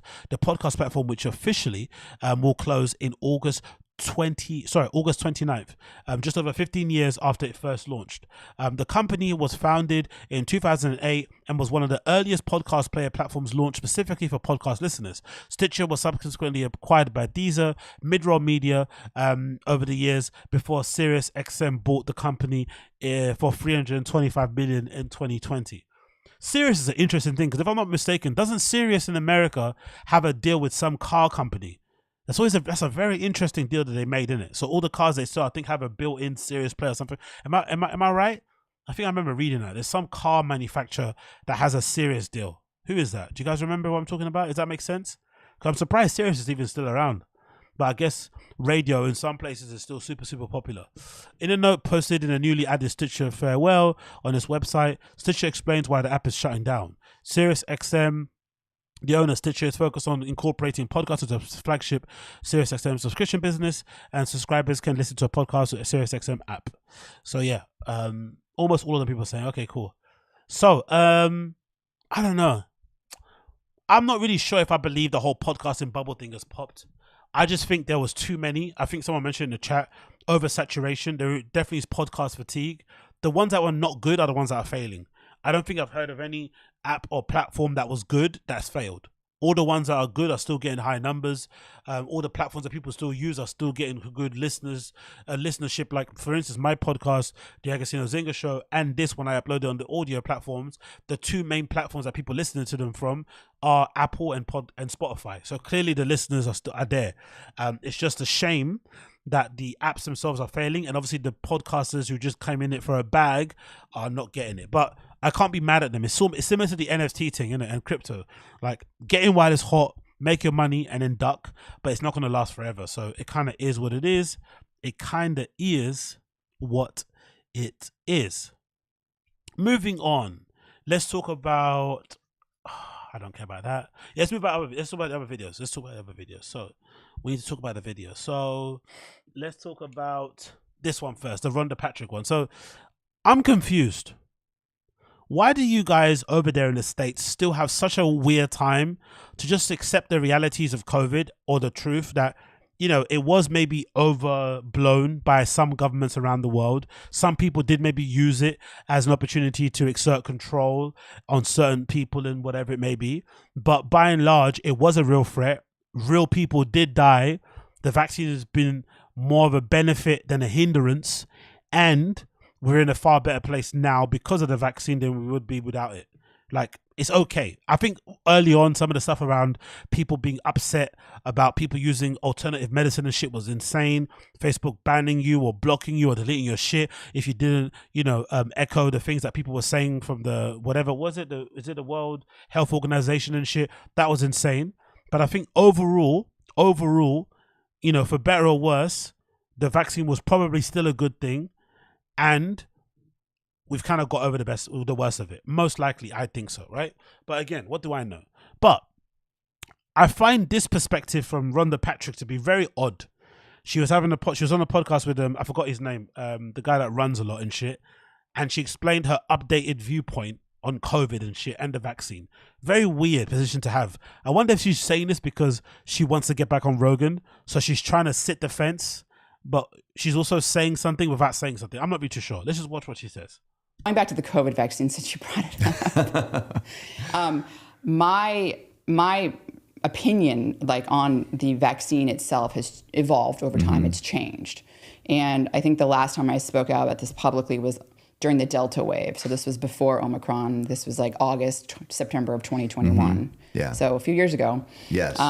Things were very different, and in my opinion, at that time, you know, even though the Delta variant was still, the vaccines were not as robust at preventing transmission as like the original, you know, variant, or even the beta variant, where it's like 95%. It was down to like 70, 60%, maybe 40. It was my personal experience also that I think contributed, where, you know, it's the Delta variant. Like, I knew people that died from it, like they got from COVID, right? You know, where it's like my own personal experience was such that I was vaccinated, my family, like so much of my family, my friends, like nobody had a bad reaction. Right. And it, you know, personal experience does mean a lot. Hey, doctors are humans. You know, yeah. So for me, it was kind of like, well, not only my personal experience, but like if you looked at all the preprint data, like we were in informational shortage at the time. Of course. You know, and I think the thing that I got wrong, and looking back on it really, was myocarditis risk. And it wasn't that necessarily I got it wrong. It was actually reading data that was preprint data. So the data was saying that, you know, even young men had a higher risk of myocarditis, inflammation of the heart, from SARS-CoV-2 virus. And again, this was the Delta at the time, versus the mRNA vaccines. And so it's like, well, you only can talk about the data. Now, if I had had personal experience, if I knew someone that had gotten myocarditis from the vaccines, that probably would have changed my opinion. That to me is insane. If you're a doctor and you're allowing personal anecdotes and personal experiences to really change the way that you look at the vaccine and the virus, is insane. You should be a doctor. You should be objective. You should be always looking at the fucking science or the numbers and looking at it from a fucking zoomed out point of view. That's my personal opinion. The thing that's really odd about this is that at the beginning, I feel like there was an issue around admitting where the fucking virus came from in the first place. No one wanted to be honest and truthful about its fucking origin point, right? Just the origin point alone was a debate in itself. Then there was this weird compliance thing. They were sort of forcing you into having the fucking vaccine. You couldn't get if you didn't have the vaccine, you couldn't travel. If you didn't have the vaccine, you couldn't get on public transport. If you didn't have the vaccine, you couldn't go back to work. They put people in such a position, such a predicament, to back them into a corner where naturally some people are always going to be always going to object, and they're not going to be compliant because they just don't want to be compliant, because you're forcing them to do something. Then as soon as people started to do some research, they started to find some data and some information that went against what these supposed experts were putting out there, suddenly we started to see, oh, these guys are experts, yes, but they're also being paid. They also have very different interests that they're backing. They also have their own personal experience as far as influencing what they're saying, what they're doing. They're not being objective. And that's the main issue. And I think the myocarditis thing, which is I think the heart thing, right, is something that people didn't want to admit for ages. You couldn't even mention that on social media sometimes. Your account will get banned, your stuff will get deleted. They didn't even want to admit that some people, when they get the virus or if they get the vaccine, they have breathing issues, they have heart issues. I think even my mum, actually, she got the vaccine and she continually from this day on still has heart issues. Big up, Crash. Did the vaccine give her pig nose? Or her parents? Big up, Crash. Appreciate you, fam. Thank you so much for the super chat, brother. But I honestly do think a lot of people out there clearly did suffer the ill effects of the vaccine. That's not to say the vaccine by and large hasn't been a net positive, because I think unfortunately if we never had a vaccine, I don't think the world would have opened the way it did. I think some people were just waiting for the vaccine in order to kind of get back to where we were before. But for some reason, this fucking stranglehold and this compliance and this force to people to get the vaccine, to believe certain things that were said about the virus, I think that was the main thing that was really upsetting and annoying about it. I really do think so. Like, there's just willingness for people to just try to force people to do things. I never understood that. Like, as idiotic as it was at the time, everything concerning the lockdown, it was just a forcing of people, like taking away their ability to move around, to live their life, and then saying if you want to go back to normal, you have to be vaccinated. That was one thing that always sat with me the wrong way. I never got that language. I never got why the language was always compliance, right? It wasn't even debatable. You had no debate. It was compulsory. You had to fucking do it. Even in my country, the UK, they were fining people for going outside during a lockdown. If you stepped outside after a certain time of a curfew, you were being fined. You had people walking around, carrying fucking empty coffee cups when they went on walks in the park, because if they didn't, then the police might arrest them. What? Honestly, man, it was one of the worst times ever. I'm so happy we're kind of past it now, but it legitimately was one of the worst. Like, seeing some of those old clips of people hugging their kids covered in fucking plastic and shit, like, because they don't want to spread the fucking... It's like, what are we doing? Going to restaurants and sitting in front of people that you're eating with, or people that's next side of you, and you're sat in this kind of plastic cube that has an open top. What? You're eating in a restaurant in a closed environment, but then you have a plastic fucking shield around you. But then I also get annoyed at people who completely dismiss the seriousness of the virus and say the virus wasn't that serious, when we all know people that personally died. I do. Many people with my extended family who unfortunately passed away and aren't here to tell the story again. It's fucking horrible. Like, it was bad.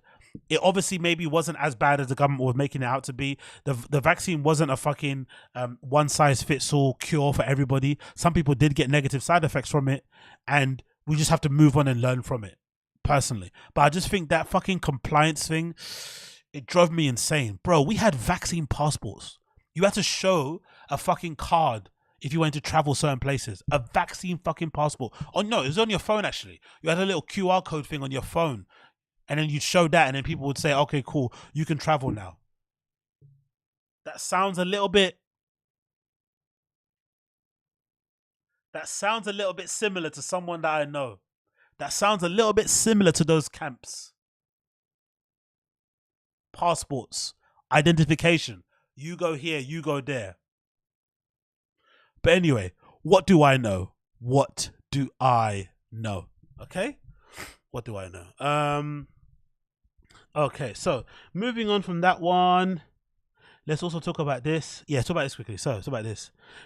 So, let's get. Sorry about that. The noise is really loud there. Let's talk about this. So, I'm sorry. I've got some tendencies for toxic masculinity traits. I've got a tendency to be somewhat misogynistic. I've got a tendency sometimes to be a little bit chatty, to be a little bit broy, to be a little bit simple-minded. But I swear to God, if this ever happened to my lady, to my partner, to my wife, to even a friend of mine, I'm beating up the other woman. I am putting hands, feet, elbows, my head through her fucking nose. No woman that's with me, whether I'm sexually active with them or not, is ever going to get beat up this way. I'm not having it. I'm fighting you.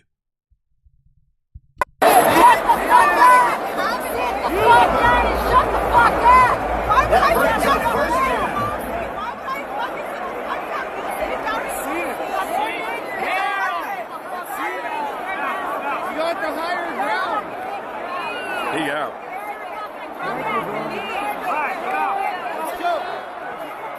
That's a smart man. Get him out of here.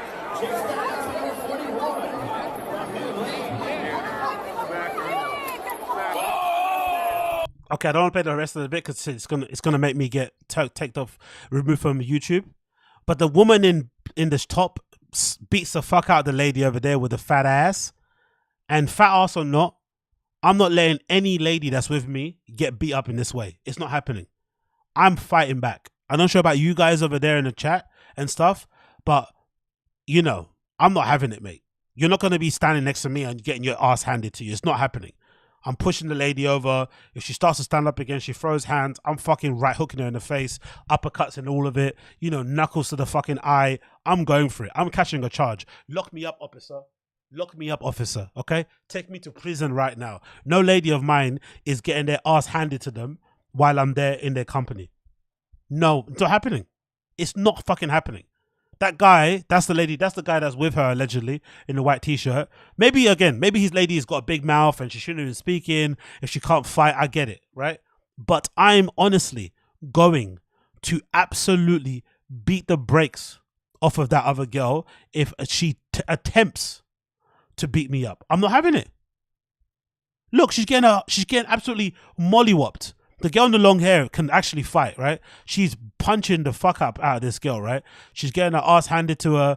They're breaking up a little bit towards the end. By this time, it's too late. She's already got blows to the face, right? She's got some blows to the face here already. I think she got one here, right? Didn't she eat one right here in the beginning? Yeah, she got one right here in the beginning. Look here in the beginning. In the beginning, she goes and she gets boomed, slaps in the face, punch there, slaps again, scratching again. Does she get a clean hand? Yeah, she gets a hand here, doesn't she? Right hand comes over, hits her there, see? She gets a right hand to the face, knuckles the side of her face. They pull the hair a bit. She gets her hair pulled. This is a really good tactic actually for a girl. I think girls should do this more often. Pulling the hair back and punching. That's a really good tactic. It's kind of similar to like what the guys do in hockey, where they pull the shirt over their head, or what guys do with hoodies. If someone's wearing a hoodie, you pull the hoodie over their head, or you use it as a tie and sort of like wrap it around their heads and just start knocking them in. Like, it's really good. But I'm not allowing any woman, any female that's with me to ever get fucking ransackled the way she got ransackled. It's not happening. This girl can fight with long hair, but she is absolutely teeing off on her, mate. Look at that. Boom, boom, boom, boom, boom, boom, boom, boom, boom. But yeah, I'm not having it. Maybe I'm toxic. I understand. I accept it. But I am not having it. Don't care what anyone says. I'm not allowing anybody that's with me to get their ass handed to them in that way. It's just not going to happen. Not on my fucking watch. Not on my watch. You can get your ass handed to you when you're on your own. But when I'm there, I'm fighting too. I'm in women's business. Okay? I'm in women's business. Anyways. So, What do you think about this? I'm actually curious to know what you guys think about this, because I'm actually also very curious about the Andrew Tate thing, because part of me feels like it's impossible that everything that Andrew Tate's been accused of, he's innocent of. It's just impossible, in my opinion, at that level. Like, it's just one big smear campaign. It just doesn't make any sense. But I'm curious to find out what is going to happen, because I'm curious to see, can you outrun your past? Because I've said before many times on this podcast, I find it really odd when people, you know, get into Alcoholics Anonymous, or they get sober and shit, and they start apologizing to people for the bad things that they've done when they were drunk or they were under the influence, and they force people to try to forgive them because now they're a better person.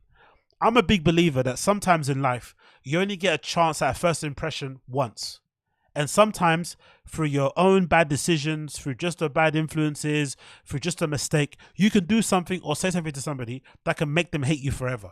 And it's their prerogative, it's their right to hate you forever. Doesn't matter how you changed, if you've accepted the Lord in your life, if you become religious, if you went to live in a mosque or a monk or a monastery or become a monk. It doesn't matter. Some people are allowed to still remember you the way they remember you and say, you know what, get fucked. I don't want anything to do with you. Leave me alone. That's a perfectly reasonable way to approach things. So I'm curious today, in this era that we're living in with social media and stuff, I wonder, is it possible to be Andrew Tate? And maybe you got into stuff. Imagine maybe Andrew Tate got into the content creation game by first getting into it by doing all the cam girls and running whorehouses thing and quote unquote human trafficking. Maybe he did that. But then along the way, my thinking is along the way, he realized he was quite famous and doing quite well, getting a lot of traction by being the, you know, the men's rights, men's manosphere type of dude. Then that started to make more money. It was less risky, right? And he switched over. That's what I think probably happened. Like Kevin Samuels. Kevin Samuels started off by doing loads of content, focused on kind of trying to teach men how to be men. But then he realized the only things that was getting traction on social media was when he went on live stream and started shouting at girls. So I wonder if Andrew Tate did the same thing. He was maybe doing the bad shit that he's been accused of, and then along the way he changed, but now the bad thing's catching up with him. Big up Abby Martinez. Tate inspired me to stop doing drugs, bro. Yeah, of course. That's good. Amazing. That's what I'm saying. Good. Big up Abby Martinez. Hopefully you're not joking. But if you're not joking, then I'm sure Andrew Tate has been helpful for some people. But I'm just curious, as an observer of the internet, I'm curious if it's possible to outrun your past. Can you rebrand to the point where your past doesn't matter? Is that possible? Because Jordan Peterson had a very interesting impression of Andrew Tate that I was actually surprised by. I'm not going to lie. Let's see what he says about Andrew Tate. Opinions on Andrew Tate and the masculine movement happening in young men across the globe.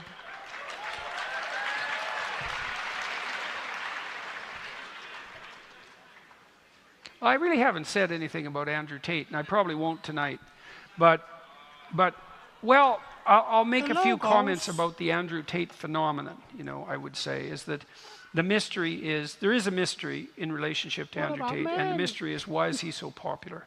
And I think part of the reason he's so popular is because he doesn't easily bend a knee, so to speak, you know, and it isn't obvious to me that he doesn't bend a knee because of his stellar moral character, but because I'm not particularly, what would you say, impressed by what he's done on the sex business front. It seems to me a bit on the pimpy side, let's say, and I'm not a great admirer of pimps. So that was a really astute and good observation of Andrew Tate, and probably where I sit with it.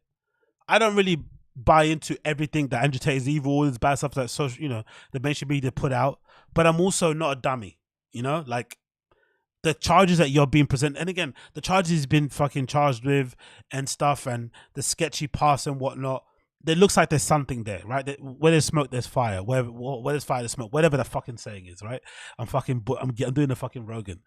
But I'm curious to see, can you outrun your past? That's what I'm curious to see. Because most likely he did that shit he used to do in the past.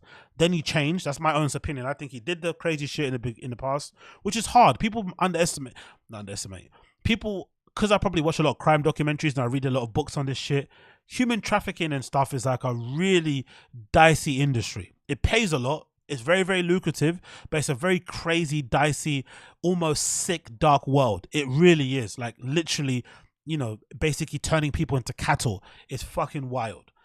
But I'm also aware that maybe people along that way could decide to be a content creator and realize, oh, I'm making just about as much money as I'm making smuggling fucking girls from Lithuania into fucking other parts of Europe. Maybe I should then start doing this because I'll get less heat for it.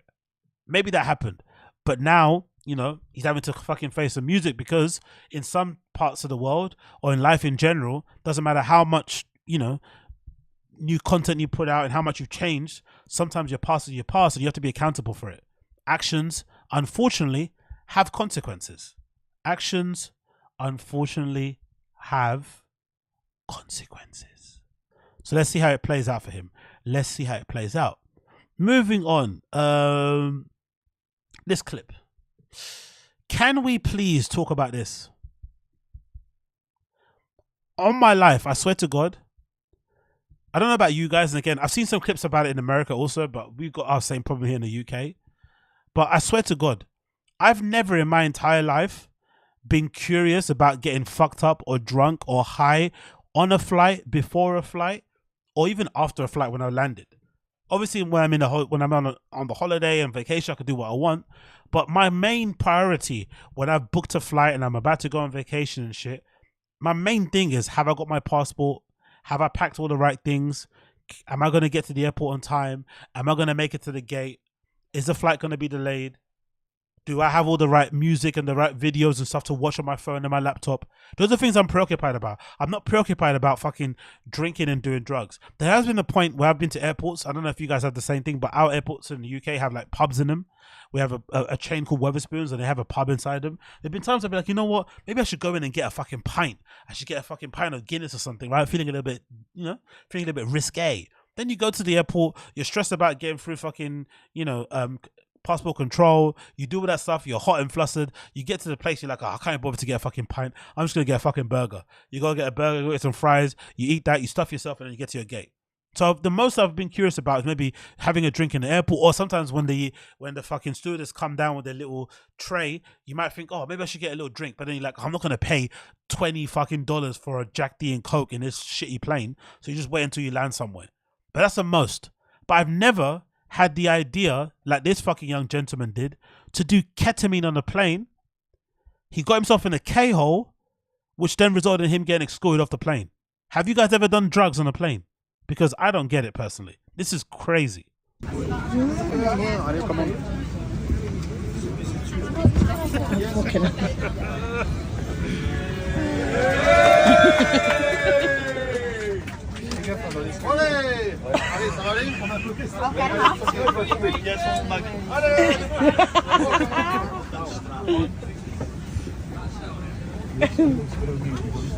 gets escorted off. He's still swaying from side to side. Yep. You just can't walk down. Resisting a bit.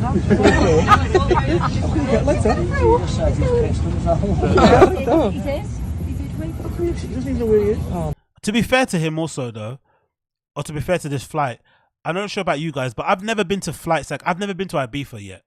I've not been yet. When I go to Berlin, usually people are well behaved, but I've never been on those flights where a lot of the people on the plane are going to go party. Because I've heard it's the same in America. I've heard the flights to like Cancun, the flights to like Miami, they're just full of people getting lit.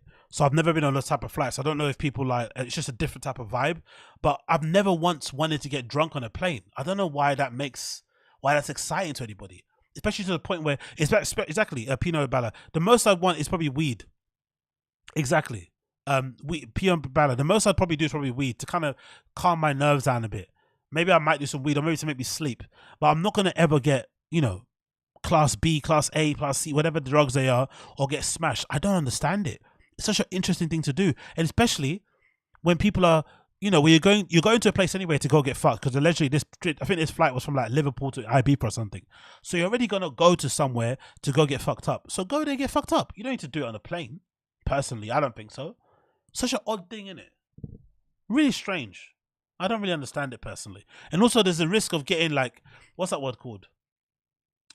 getting blacklisted from the flights. Do you guys hear about that? That happens a lot, right? With people. They go on flights, they fuck up, or they have fights in the airport, and you can sometimes get blacklisted. So imagine getting blacklisted from a fucking, what do they call these things again? From a budget airline and shit. They're already there. They're amazing because they allow you to travel to parts of Europe really cheaply, and then you're getting blacklisted from it. It's like, come on, bro. How else are you going to get to Ibiza now? You have to fly with another airline. You have to get a fucking British Airways flight to fucking Ibiza, which is going to cost way more than just going on there and doing this. It just makes no sense. Like, exactly, no fly list cloud, exactly. It's so weird. Uja says that one time I ate so much weed oil before a flight, I thought I'd have to ask them to land the plane. Yeah, exactly. That stuff is too much. Like, I think the most I've done legitimately, the most I've done honestly, I can think, is I've had like a couple puffs of a joint. One time when I went, I think maybe I went Berlin as well. I think so. I had that, like just outside the airport, I had a couple puffs of a joint and that's it. But hard drugs, like I remember there's a legendary video of these guys from again, only UK guys. There's guys in the UK that were going to probably Ibiza again, and they were cutting up lines of cocaine on their tray. You know, like on the tray when you're on your seat in front of you, they had their tray and they were cutting up lines of cocaine and offering this air stewardess, do you want a line?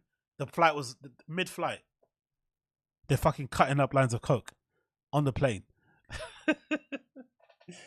I can't imagine it. I'm sure people get lit on planes, but it's not something that I'd ever do. It's so fucking weird, man. It really is fucking strange. But yeah, big up him. Hopefully he makes it back home. Bit embarrassing, obviously, but also ketamine is one of the worst drugs ever to take anyway. Personally, I think so. It's up there, one of the worst drugs out there. So to imagine taking ketamine to party and also to imagine taking it before a flight, thousands of miles up in the air in that tight confined space, tripping your balls off in a fucking K-hole in an airplane, count me out. Count me the fuck out. I want no parts of that. I'm sorry, no parts of that. So let's play this is the best one. So I'm a big believer in defending my people, and it was really upsetting for me to see my mum in this position. I hope she's doing okay. I haven't seen her in a long time because she lives abroad. But my mum, unfortunately, was captured in one of your supermarkets, one of your stores over there in the States, doing something rather embarrassing. And I, for one, as her son, I'm very embarrassed, and my mum will do this. So, mummy, wherever you are, I love you, but this is not called for. Yes, I did. Yes, I did. Drag me the fuck out. Drag me the fuck out. Drag me the fuck out. You see the difference? You see the resemblance? Look how big our ass is. We've got the same resemblance, right? Look how big her ass is. We both got massive asses. Mummy, chill.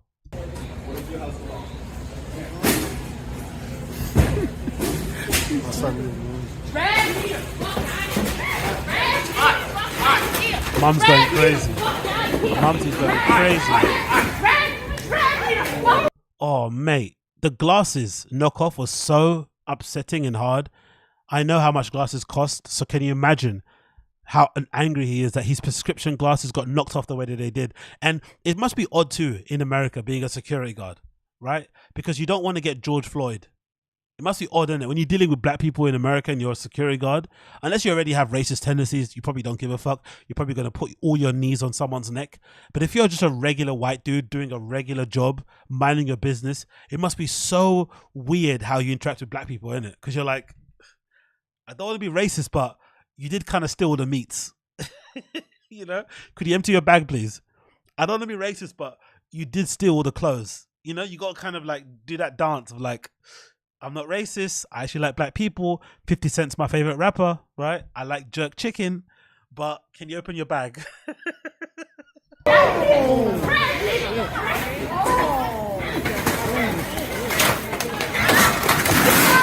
not supposed to be recording.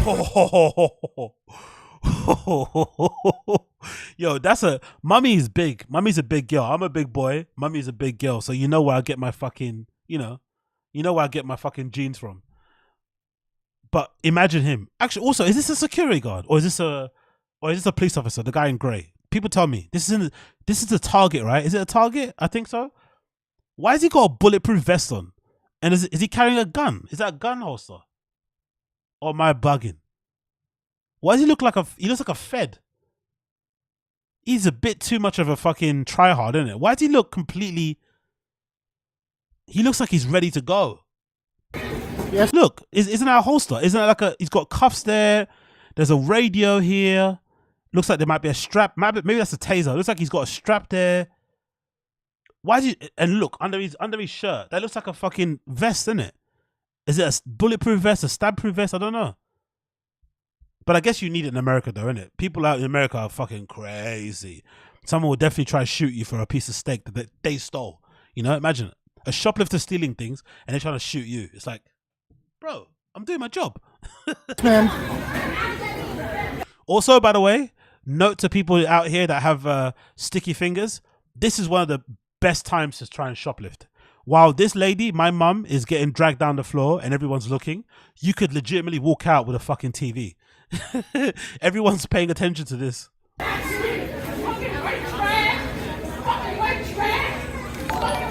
Big up Evan Martinez. Appreciate you. That's my job. They always play race card. Yeah, I bet they do. I bet you it's hard, isn't it? I bet you it's difficult. And I bet you as well, because your job is to maintain peace, isn't it? I guess, what is it? I guess on paper, your job isn't to catch peace, it's like to maintain peace and to, what's that word called? What's a retail way of staying shoplifting?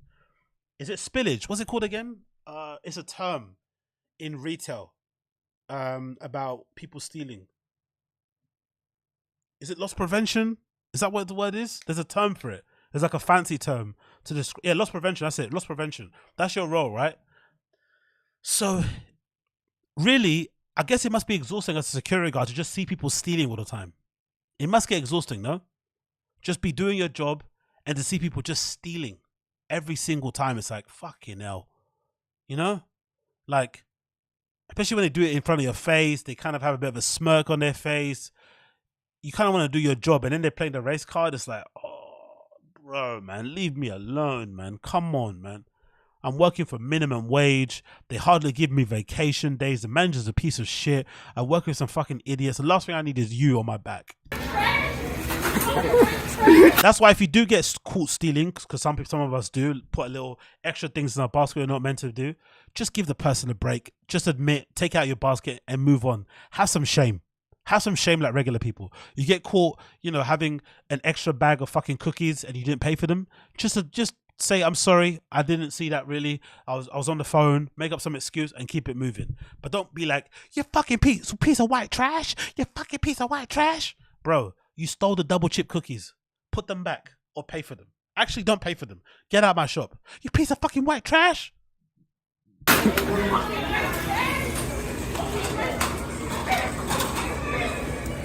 Damn, I love when I'm on it. Mommy's going crazy. Take me to jail. Yo, big up Abby Martinez. Appreciate you. Observer and report. Shrinkage. Yeah, that's it. Observer and report shrinkage. Like, honestly, one of the only job worse than being a sales assistant in a shop like this is being a security guard. The only job worse than that is being a security guard. The only thing worse. And I was never the kind of person that loved to be on tills, because tills is also a big responsibility. I've worked in shops, and this is something that always annoyed me. Even to this day, we never knew. I worked in one particular store, this Dr. Martin's store one time, and we all got in trouble because somebody took money out of the tills. And to this day, we never found out who that person was. Somebody was really good at taking money out of the tills, and one day they made a mistake, and it got kind of noticed, and we all got punished for it. So the tills can be a difficult one because depending on what shift you're on, you could be working in the tills doing a good job, but then one person could be taking their fucking money out and then you're fucked. Working on a shop floor, you always meet fucking horrible people. That's fucking shit. Being a security guard, you'll see the worst of the worst in your shop. That's also a shit thing. But I think the only thing worse than being a sales assistant is being a security guard. I can't imagine it. It must be fucking horrible. Especially nowadays with how people are sensitive about race and all this stuff. Like, like, honestly, like, people legitimately just calling you a fucking racist and saying you're a white piece of trash because you've arrested them for legitimately putting, you know, T-bones down their fucking skirt. Like, come on, bro. Yeah, everyone's recording. I was the first one. They're like, Jimmy Buffett is in the arena. Nice.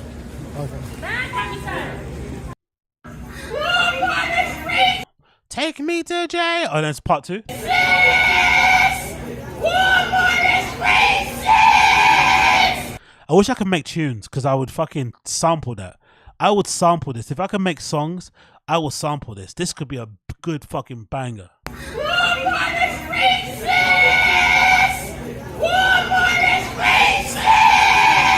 Da-dum, da-dum, da-dum, da-dum, chee, da-dum. Walmart is racist! Walmart is racist!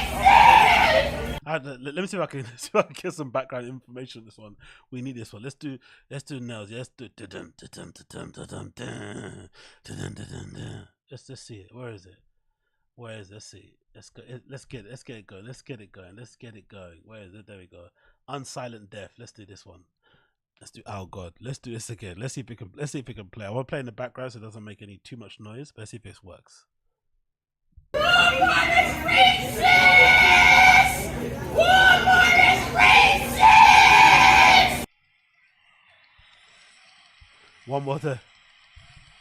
Walmart is racist! Walmart is racist!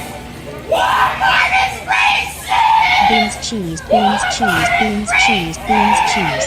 Thanks for the stream, bro. Walmart is racist! Walmart is racist! Walmart is racist! Walmart is racist! Big up Elon. Sorry, I didn't hear you there. Being cheated. Let's play that one more time. Let's see how it plays. Play it again. Play it again. Please play it again. Let's play it again. Being cheese. Repeat it. Beans, cheese, beans, cheese, beans, cheese, beans, cheese. Thanks for the stream, bruv. Big up Elon. Appreciate you, brother. Appreciate you. Can't hear you. Oh, they can't hear my motor razor. You can't hear it. Oh man, I need to play this in the background. I need to have this played. Hold on. Let me see if I can get this loaded because I need this. What's it called? It's called. Okay, let's get that tune up. Let's see if I can make it play. Let's see if I can make this work. You couldn't hear. I can't hear your razor. Who said that? Super Jello, you're a cunt.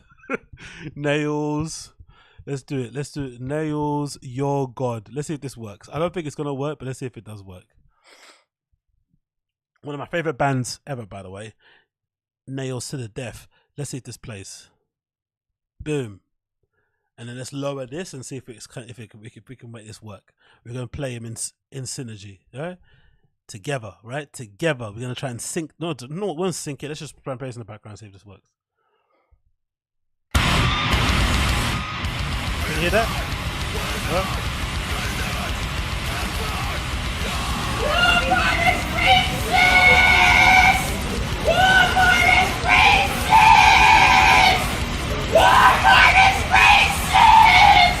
Walmart is racist! Walmart is racist! Walmart is racist! Walmart is racist!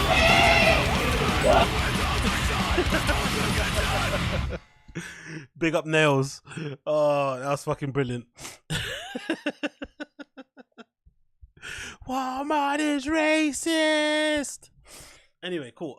Moving on. What else we need to talk about here? Oh, Drake's album's about to come out, is it out yet? Drake went crazy on that shit. Is Drake's album out yet? Not yet. So, yeah, Walmart HG. Exactly, Trisha G. Trisha G, exactly. Walmart HG. Brilliant. Oh, fucking hell. I'll buy that merch ASAP. I'm buying that merch. No doubt. Walmart is racist. Okay, cool. We done that. We done this. Let's do this one. We did this. Oh, let's play this one. Where is it? Oh shit, I don't know what order it is. Okay, cool. Let's play this again. Bear with me a second while I get all this sorted out. Let's play this one. Yeah. So let's hold. Not that one. I think it's this, right? Yeah, I think it's let's play this one. I wonder if this guy is like the natural consequence of like, what's that word called again? Of like of the manosphere. I wonder if this is one of the unintended consequences of like that manosphere space, that you get these kind of prophets and preachers out there that have these sort of wild opinions. because what this guy had to say is legitimately one of the most insane things I've heard in my entire life, right? Honestly, one of the most insane things that I've heard in my entire life from this guy that professes to be a preacher, some sort of prophet. Listen to this guy. Listen to this guy, please. Listen to this human being. Listen. Married couples, you know, it's very, very important that how a wife gives the husband sex. Whether she's tired or not, she gives them sex, yeah? Because you can't starve, you know, your husband and then complain when a woman outside wants to give him food. Wisdom. Wisdom? What? But listen to him explaining it. Listen to him clarifying essentially him endorsing raping your own wife, right? Because it's essentially saying she has to have sex with you regardless because she's your wife. Doesn't matter if she's tired or not. You have permission to rape your wife because, you know, rape doesn't count when it's your wife because it's your wife, because she's your possession. Let's see. Let's hear him explain it. Paul, let me just make it clear. I'm talking about married couples. By the way, great grammar, great English. Married couples, right? Marriage couples, not married couples, marriage couples. Cool. Whether your wife is tired, she must give you sex. Otherwise, there'll be contention and tension in the home. Won't you think there'll be contention in the home when you get dragged to prison for rape? Won't that be contentious? Won't that be a bit of an issue? When you get dragged into court and have to explain why you decide to forcibly have sex with your wife when she said she didn't want to. Why she said she was tired and you tried to force your piece down her face. Isn't that also contentious? I don't know. What do I know? I'm just a young boy from East London talking out my ass. And, you know, there's another woman out there wishing they have a chance to give you what your wife is struggling to give you. There's women out there wishing they had a chance with me. I don't think it works that way. I think more likely than not, most women have way more options than guys. So I think the possibilities of you just walking out on the street and getting sex, like as if you're going to go pick up a bottle of fucking orange juice at the local supermarket, isn't as easy as these guys making it out to be. But even if it is sex the only marker of a successful relationship? Just because your sex life is amazing, that means your marriage is amazing? Is there no, like, I don't know, compatibility, no feelings, no emotional ability to click, to emote, nothing whatsoever? It's just about, she's just a vehicle to pump out kids and a hole for you to stuff your piece in. Makes sense. So, wives, whether you're tired, give your husband sex. And husbands, also be considerate. But that's why as a man, you have to have self-control though. That's what I was about to say. So, you have to have self-control as a man, but your wife has to always be able to give you sex at all times. You must have self-control, but as wives, you must be wise. Wisdom, you know, because, you know, wisdom is better weapons of warfare, the Bible says. Why is he making this face like he's spitting? He's not. He's not saying anything insightful because he's speaking in a slow tones and deep tones. All of a sudden he's like, oh, this nigga spitting. This nigga spitting that fire flame. Wisdom. Oh, honestly, that was fucking incredible. But there's a second part that's funny because then he apologizes and he clarifies what he meant. So let's hear his apology because clearly these guys never really stand on business. So let's hear him apologize because he got, you know, destroyed on social media. People ripped into pieces. I now want to hear him apologize for that weird point of view that he had. Let's hear him apologize. Let's see what he has to say. Let's hear this guy's apology. Bear with me 1 second as I make it load. There we go. This is the guy's apology, right? One half of his apology. Let's hear what he has to say for himself, right? Women have to give you sex at all times, to give you sex. Sex. So here it goes. Here's his apology. This is Prophet ONYEKA Power. I've come to share. His name is Prophet ONYEKA Power. I'm sure he gave his name Power to himself. And how can you deem yourself a prophet? That's very strange as well. With chest. Have you ever seen a prophet wearing a varsity jacket? A prophet wearing dunks. A prophet wearing Louis Vuitton.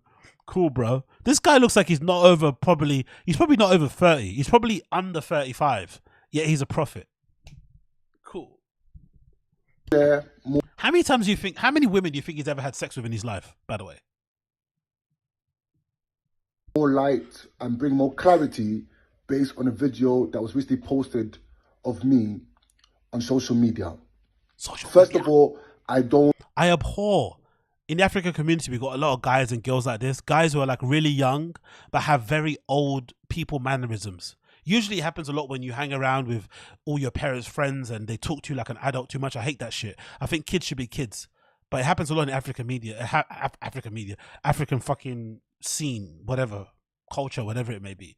People always hanging around with adults and hear me talk about social media like he's fucking 60 or 70. Bro, you're 30 years old probably. If that, you spent your entire life on social media. It's not some social media like it's some foreign, spicy, exotic Western thing. In Europe, they have social media. In the UK, they have social media. The thing called the Facebooks. It's like, bruv, you're 30. Come on, man. All you've known is Instagram and fucking Facebook. Like, relax. Grow up. Be your age. Don't grow up. Be your age. Condone abuse. Neither do I normalize abuse. I was speaking. He sounds fucking redacted, isn't it? This guy, do you think he graduated from anywhere? He sounds legitimately like he knocked, like he fell over in the barber's chair one day or something. Like, why does he sound like that? Cultivate abuse, bro. You can speak normally, bro. Speak abuse. Social media. Chris D'Elia. Oh shit, they can save Snapchats back. From a biblical point of view, according to 1 Corinthians chapter 7. From a biblical point of view, a man and a man should not procreate because that is an abomination. Look at his face. Jesus does not like the gays or the trans. You stick a bat in your ass, you go to hell. It's like, get over yourself, bro. 3-4. And the Bible says, the husband should fulfill his marital duties to his wife. And likewise, your marital duties are to give me children, preferably men, because women are the bottom. And in the Bible, it says men are the top. The top is the head. The head leads. The body follows. So women are the body, but the man is the head. Aha, wisdom. Fuck off. The wife to her husband. The wife does not have authority over her own body. Oh my God. The wife does not have authority on her body. She is not a free person. The wife is here to procreate for the men. God gave us wives like God gave us cattle. Here to breed. Breed only. Don't speak, breed. If you don't breed, you are useless. You are like Cardi B, like Megan Thee Stallion, just shaking, but for nothing. But the husband likewise doesn't have authority over his own body. According to the So women don't have authority on their body and men don't either. Huh? Scripture I just read. It's clear that husbands must not deny their wife's sex and wives. Hold on. Hold on. Let's read that passage again. I want to see where you got that passage from, and I'm going to get it myself. How could you interpret from that passage that you're allowed to basically rape your wife? Hold on. I don't get that. Let me just read back that again. Let's read that one more time, because that doesn't make any sense to me. One more time. Do I normalize abuse? I was speaking from a biblical point of view. A biblical point of view. According to 1 Corinthians chapter 7. 1 Corinthians chapter 7. Let's find this. 1 Corinthians chapter 7. Let's see what verse. Verse 3-4. Verse 3-4. Let's see what the fuck this guy's talking about, because I don't think this sounds like the way he's making it sound. Verse 3-4. Okay. So let's read the whole thing, actually. Let's read the whole thing, right? 1 Corinthians 1:7. Let's read the whole blood clot thing, because this motherfucker is getting on my nerves. So let's read it. Let's read the whole thing. Can we expand this? Oops, wrong way. Let's go back. 1 Corinthians chapter 4. So, social media. Let's read this again, all right? Let's see here. Concerning married life. Now for the matters you wrote about. It is good for a man not to have sexual relations with a woman. But since sexual immorality is occurring, each man should have sexual relations. Oh, for goodness sake, leave me alone. Continue without supporting. So, now for the matters you wrote about. It is good for a man not to have sexual relations with a woman. But since immorality is occurring, each man should have sexual relations with his own wife and each woman with her own husband. So far, it sounds like, hey, if you're married, you should be having sex with your wife. And if you're a wife, you should be having sex with your husband. That makes a lot of sense in it, right? So far. But this doesn't constitute rape, personally. I don't know about you, but this sounds pretty reasonable. Let's continue. The husband should fulfill his marital duties to his wife and likewise to her husband. That also isn't encouraging rape. That just means, hey, if you're married, part of a marriage is also the sexual part of things. So make each other happy in that case. And if it's not working out, then probably you're not meant for each other. But it doesn't constitute woman should have to give you sex even if she's tired on social media. It doesn't say that. The wife does not have authority over her own body, but yields it to her husband. Kind of wild, but I get it. In terms of the union, you're both kind of coming into one. You're both being one union. As a marriage, right? You're coming together. That's what it's basically saying. You're not separate anymore. You're not single. You're coming together under the union. You're linking. Cool. So basically, you know, you're kind of, your body is mine, my body is yours. Cool. I understand it. In the same way, the husband does not have authority over his own body, but yields it to his wife. Yeah, I'm here to serve you, madam. I'm here to serve you, my dear wife. I'm at your beck and call. Whatever you need, I got you. And I hope you got me the same way. It's mutually beneficial. So far, again, this does not constitute rape. Do not deprave each other, except perhaps by mutual consent and for a time. So it's saying, if you can, this is quite wise advice. This is basically saying, if you have a marriage, try to be sexually active to, you know, help each other's needs, aid each other's needs, but it's not constituting what he's saying about raping, because it's saying the key word here, mutual consent. That's what it says here. For a time, so that you may devote yourselves to prayer. Then come together again so that Satan will not tempt you because of your lack of self-control. So it's basically saying that if you're not having a lot of sex at home and if you're not mutually connected and there's not a union there, then most likely there is a temptation to go out there and seek other things. That's probably the whole Satan thing, is like temptation outside of your house. But again, it's not what he said.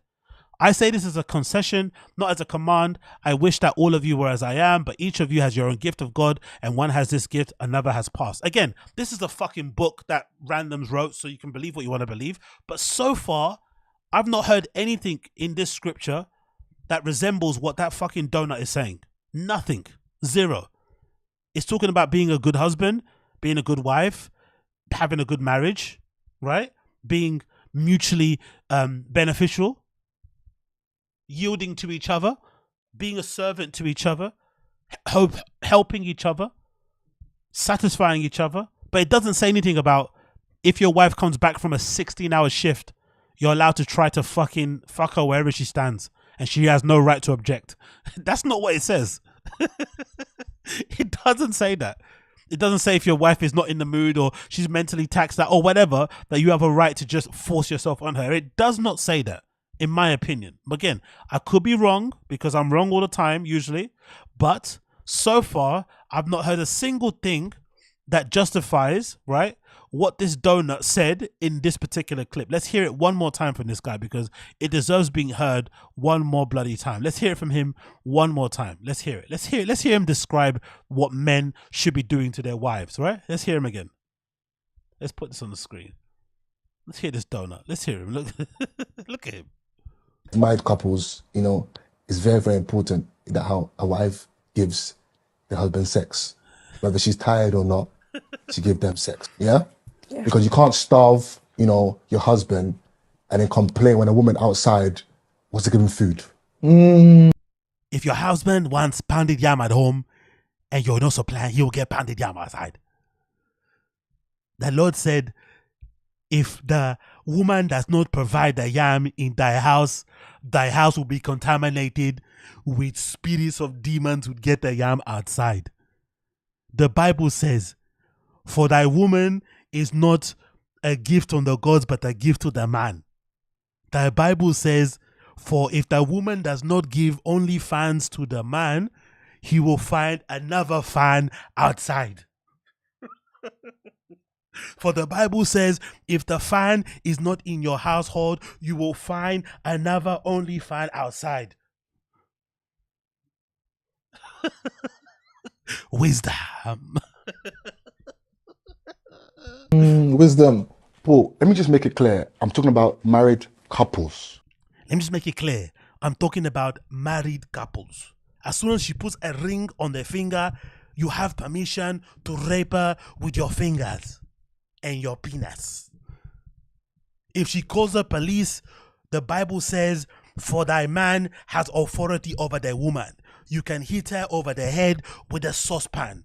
She doesn't use it to cook anyway because she's a millennial stupid woman, a Gen Z girl, damn, doesn't cook, so the pan will be clean. You can hit her over the head with the pan, she will be unconscious, and you can rape her as much as you want. A woman's dead body is still the authority of the man. For the Bible says, until the woman's body is buried under the ground, a man can fuck her continually. The Bible says, until the body is consumed by worms in the ground, you have authority to fuck her dead corpse. Whether your wife is tired, she must give you sex. Whether she's hungry, whether she's stressed, whether she has depression, whether she has anxiety, whether she has bodily issues, period. A period is from the devil. The devil is red. The period blood is red. The God says, may the rivers run with blood. If the wife is making blood, she's a devil. You can fuck the devil out of your wife by fucking her on her period. For the Lord says in Corinthians 1:26-17, for the Lord says, periods is a weapon of the enemy. The enemy is the devil. The devil is Satan. The Satan is red. Manchester United are the Red Devils. If your wife supports Manchester United, she is the devil. You can fuck her in the ass. No blood comes from there. Otherwise, there'll be contention and tension in the home. And, there's another woman out there wishing they have a chance to give you what your wife is struggling to give you. Wishing. She's struggling to have sex with me. Why are you struggling to have sex? Why can you not take this large anaconda dick? Why can you not take this large anaconda dick in your pussy? Open it wide. I don't care if you've been working for 27 hours. I don't care if you are working double shift. Take my dick inside of you now. Take it. Take it. The Lord says this thing here, this thing should be in your face, in your mouth. So, wives, whether you're tired, give your husband sex. And husbands, also be considerate. What? Give your husband sex. Let them rape you, but also be considerate. If she says, no, please stop, okay, I'll stop for a little bit, but I'm going to continue.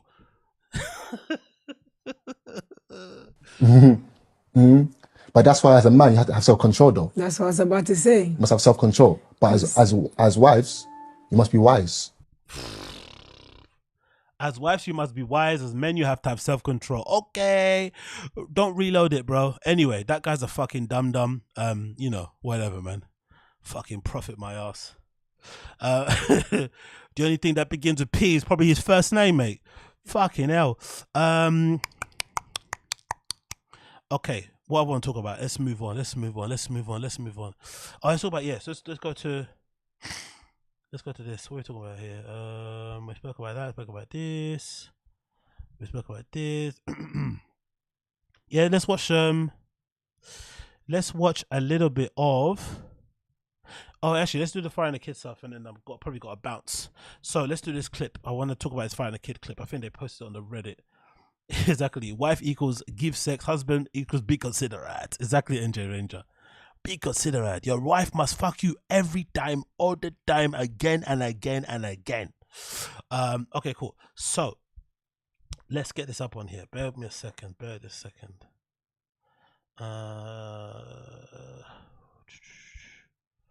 Bear with me a second, guys. Cool. Let's play this one. So let's play this one. Let's do. Yeah, there's two clips I want to play. This one and this one. Let's get this up on screen. Bear with me a second. bear with me a second, it loads. I think these are the main ones I want to speak about right now. And then we're going to have to adjourn. So, there's that one, it's already loaded. And then there's this one, let's get this, oh, it's loaded too, so big up the person. So, we got these two clips to talk about, and then we're going to bounce. So, we're going to watch, actually, I'm going to do the full watch along with this later on. I'll probably do it tomorrow, or maybe not tomorrow. Yeah, maybe I'll do it tomorrow. I'll go through the whole thing.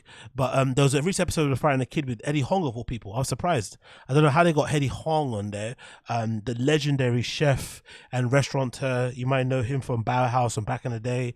I actually went to Bauhaus when they had their first restaurant in the Lower East Side in New York.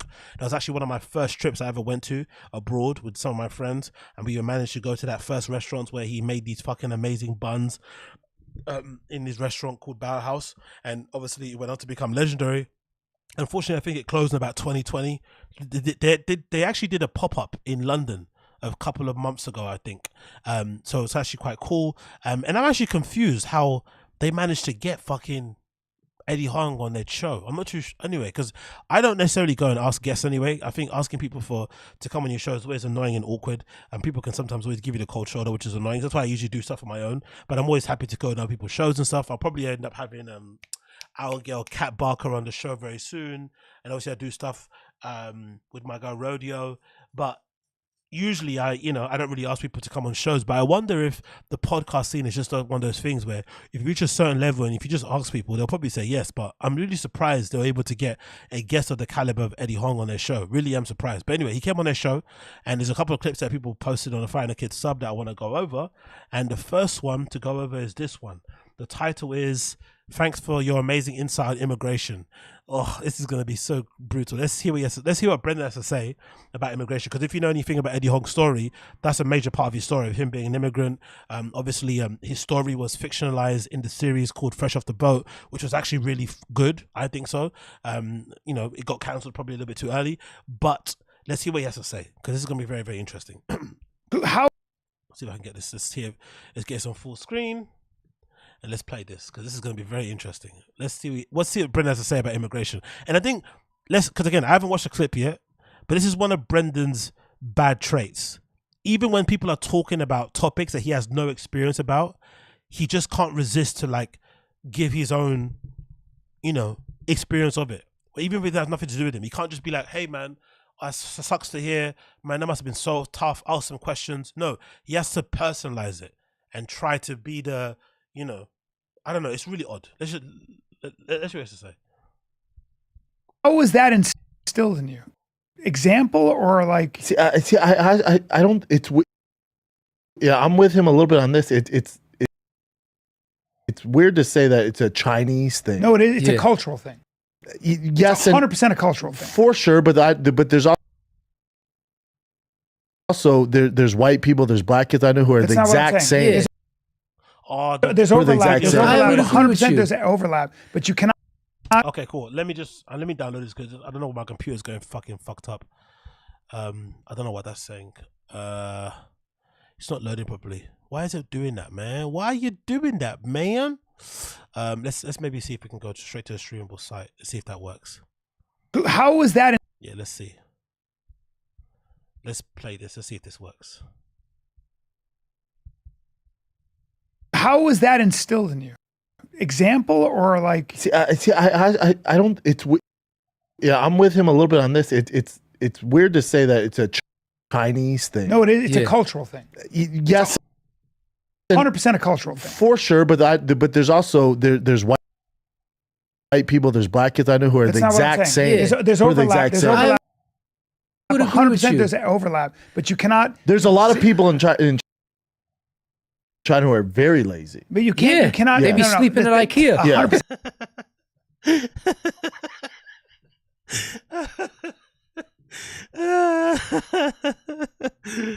Holy shit. Okay, I think I need context to really dig into this. I'm not gonna go into this too hard, but holy shit. Holy shit. Mr. SCHAUB. What? Okay, cool, man. Cool.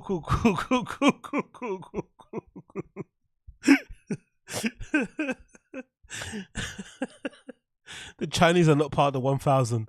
Okay, cool. Moving on. I'm not gonna, because again, I need context. I'm not gonna go too into it because I need context. Next one. Papa is triggered by people saying that he is a pro ex-athlete, has pro athlete work ethic. So this is gonna be an interesting one because he does this a lot, right? Brendan has this tendency. Let's see if I can get this. Brendan has a tendency to get annoyed about the work ethic thing a lot. Let me see if I can load up on the Find a Kid YouTube, because these clips are getting on my nerves and my computer is probably too slow to run them. Let's see if I can get it loaded up. Bear with me a second as I make this work. My friends, please bear with me. Let's get the Eddie Hong episode loaded. Go through the transcripts quickly, and then we're gonna press play on the bit they're talking about, the work ethic stuff. Let's see what they're talking about here, because I'm curious to see what the deal is. Really am curious. Bear with me a second while I get this loaded. The video is about to play in a minute. Bear with me. Hopefully the transcripts are ready. Yes, transcripts are ready. Boom. Okay, let's get this. Let's pause the main video. Let's go down and let's see if we can find a bit where they're talking about work ethic. Oh, there's a new episode of Tiger Belly 2 with who? What the guys called again? Are You Garbage guys are on Tiger Belly. So I've got a lot of pods to watch actually. So I've got a lot of things to get through. Again, we're going to do a proper long one later, but let's see this work ethic thing. I'm really curious to see what he's saying here, because this might be a very funny one. Something to do with work ethic. Let's see what the deal is. Let's see what he's saying about work ethic. Work ethic. Yeah, there we go. Chinese people. Oh Jesus, there's a lot of work ethic talk, isn't it? A lot of work ethic talk. So yeah, let's start here. Let's start from this bit. Let's start from 20. Let's start from 20. This bit here. Let's do 20, and I want to see what he's saying here about work ethic. Please, let's see what this guy's talking about here. Let's put this on full screen. Boom, and let's do this. Come on, son, don't piss me off. Work, please, if you don't mind. Cool, let's go. Dives one of the best food shows ever. And I'm like, yo, let people, like, if that's his lane, let him do that. I'm gonna create my lane. And so I just, you know, I did this episode on Vice, introduced people to soup dumplings and how to like put them in a sauna, and it just popped. Like from that episode, it was big, man. Yeah, that show was big. And Vice was killing it back then. Yeah, like, killing it. They're, you know, it's a shell now. Well, that's because they got. R.I.P. Yeah, you don't want to be on that sinking ship. Shane Black and those guys who got pushed out, and they it's a Camping World submarine at this point. Yeah. It's a sinking ship. If Vice is a sinking ship, what's Thick Boy? That's the question of the day. If Vice is a sinking ship, what is Thick Boy? Sick Boy. What is Sick Boy, Thick Boy? Such a joke. But talk a little bit about the fact that I always say that, you know, when we talk about race, people always say, well, you know, this. When we talk about race, do we ever talk about race? By the way, guys, again, I don't know, I'm different here. In your regular everyday life, do you sit around with your friends and just talk about race? Trans issues? I don't. Do you just pontificate with your friends over drinks about race, about diversity, inclusion? Like, who gives a fuck? No one does that. You could be sitting across, like, you could be on a table with the most multicultural people in the world, and you know what joins us all? You know what makes us all relate to each other? Personal experience. We've all got the same issues. We've all got annoying people in our families. We've all got maybe struggles with our lives, with our marriages, with our jobs. That's what we connect on. Most guys around the world usually have the same amount, the same kind of banter about just life in general, maybe the same level of interest. That's what we connect on, not race. Like, race. What? The only time I hear people talk about race is on podcasts. In my regular life, no one's sitting there talking about race, pontificating about same-sex bathrooms and shit. No one really gives a fuck for the main, you know, in majority of it. I'm sure it's different when you have kids, but usually most people don't care. People have, But the Chinese, the ethnic Chinese, correct me wrong, suffered no shortage of discrimination. I'm old enough to remember when it was so blatant and obvious and almost acceptable. I hate when white people do this thing, especially these type of white people, when they get a person who's not the same race as them and they suddenly start to try to be like, or like race and culture aware. It kind of feels very condescending. It happens in the UK sometimes too, where they start asking you about the food that you eat, the music you listen to, what language you speak. It's like, bro, don't fetishize me. I'm not a fucking exotic toy. Do you know what I mean? Like, get the fuck out of here, man.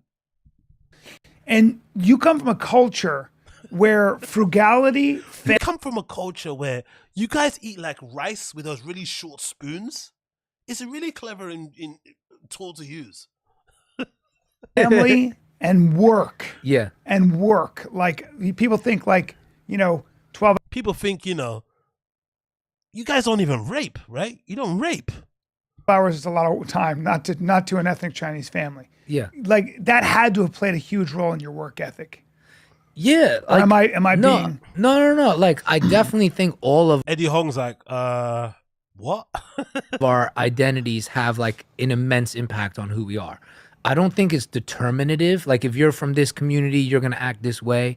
Or like, if you're from this community, your work ethic's going to be ass. Agreed. Of course, I don't think it's true. But for me, I would say my Chinese parents definitely had a huge influence on me. And I even at work now still have to undo some of the like expectations they had, because my engine's just crazy. Like, I met somebody yesterday with an idea for like a documentary, and I immediately like made the deck last night, and he's like, what? And I was like, yeah, I thought it was a good idea. He's like, wait, you did the whole deck? And I'm like, yeah, why not? It was a good idea. Like, these white boys take 8 weeks to get me a deck. Weeks, bro. I made the deck in an hour. These white boys, aren't you white? I love when he does that, right? When he tries to like make himself other. It's like, bro, you don't even like your Mexican side of your family. You don't want to learn the language. You know what I mean? Like, you get pissed off when that side of your family makes their traditional food. Come on, bro. 4.5. Yeah. And so like, how was that instilled in you? Example or like? I don't.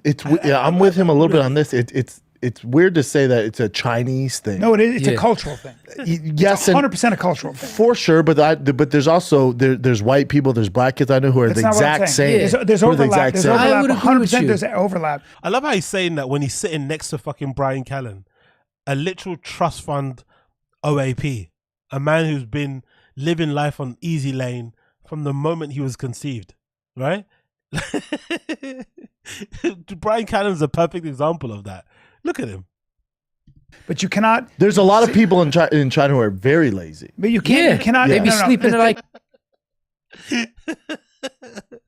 Like those Buddhas, right? Those sleeping. There's a lot of Chinese people, like, the analogy of a sleeping Buddha. Like, they do that for real. What? Kia. 100%. Yeah. Yes, Yeah. but what you cannot take out the fact that there are certain cultural practices that might make one group more effective in the 21st century economy. Do you think Brendan knows a single Chinese person outside of Chin who's actually Korean? Do you think Brendan knows a single person from China? A single one? Do you think Brendan has any friends that are not white? Like friends, not comedy associates, friends. Do you think he hangs around in places where people that are not white hang around in? The only time he's probably interacted with somebody that isn't white is when they're serving him his fucking Starbucks, right? How do you like that, Mr. Trump? What was that thing, that Sharon Osbourne daughter thing that she said? Who's going to clean your hotel rooms?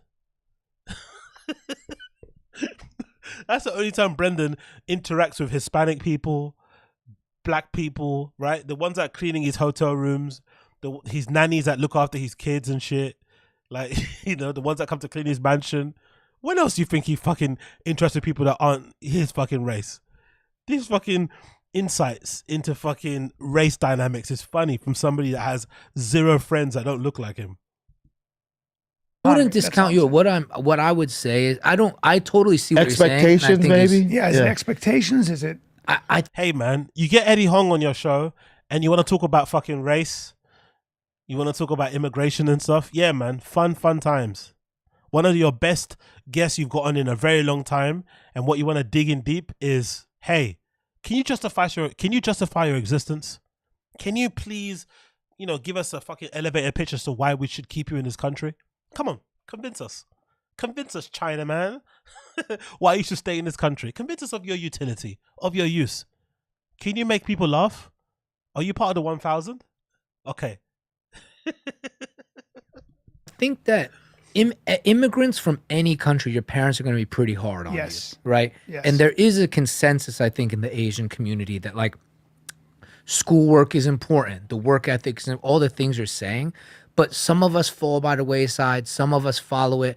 Like, actually, let me get this because it's been a bit choppy. Let me put it down to 360. Give me a second because my computer's running crazy. I can't do 480p. Let me do 360. It's getting a bit choppy.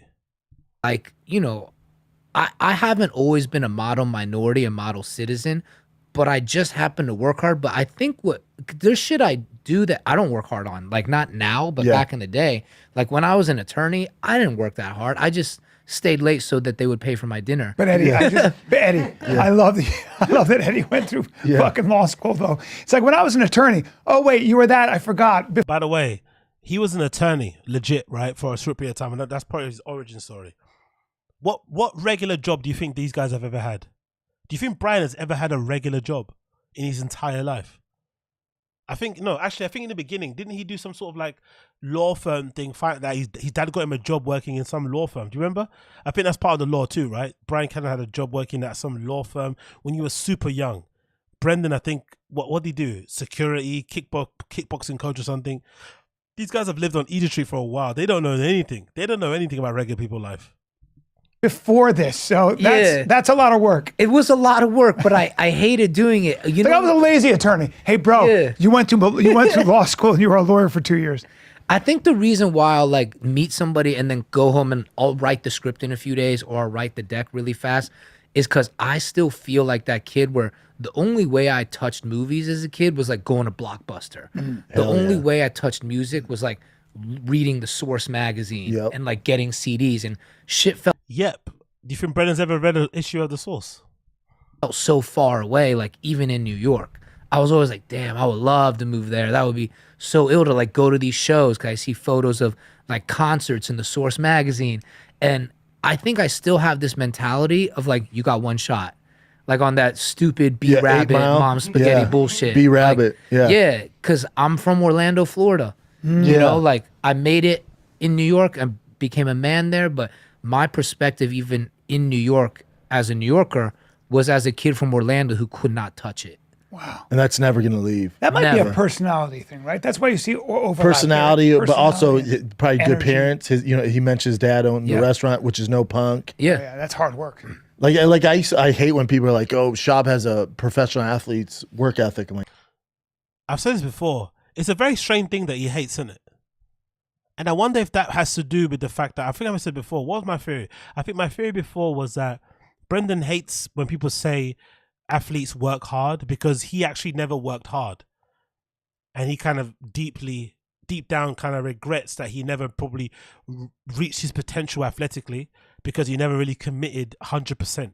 Maybe he commits way more now doing podcasting and stand-up, and he's seen the fruits of it. Like, even though he's not good at it, he's still being way more successful at podcasting and stand-up than he ever was in his athletic pursuits, right? He's definitely, I would say, more successful in stand-up and podcasting than UFC or his football career, which was non-existent.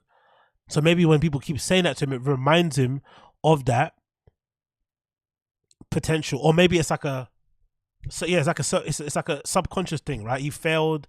Yeah, there's something odd about him because most athletes would love that bit of credit. Oh yeah, I've got athlete's mentality. So I go into things hard. I don't fucking take off days. I'm always up early.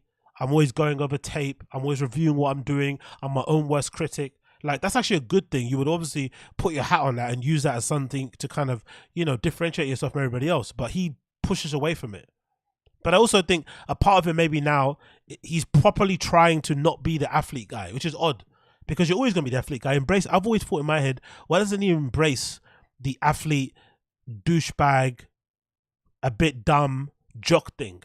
Because he is. He's never going to be like heady, intellectual, or anything along those lines. He's never going to be that guy. Just embrace being the lovable jock, the lovable douchebag.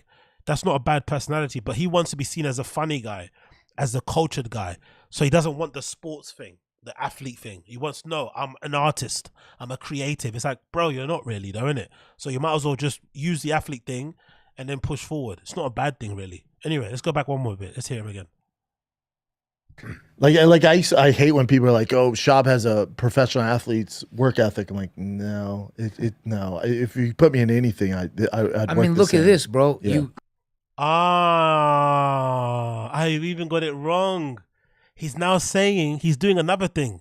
He changes all the time. There was a period, because again, I used to watch Fighting the Kid as a fan. I used to be a fan.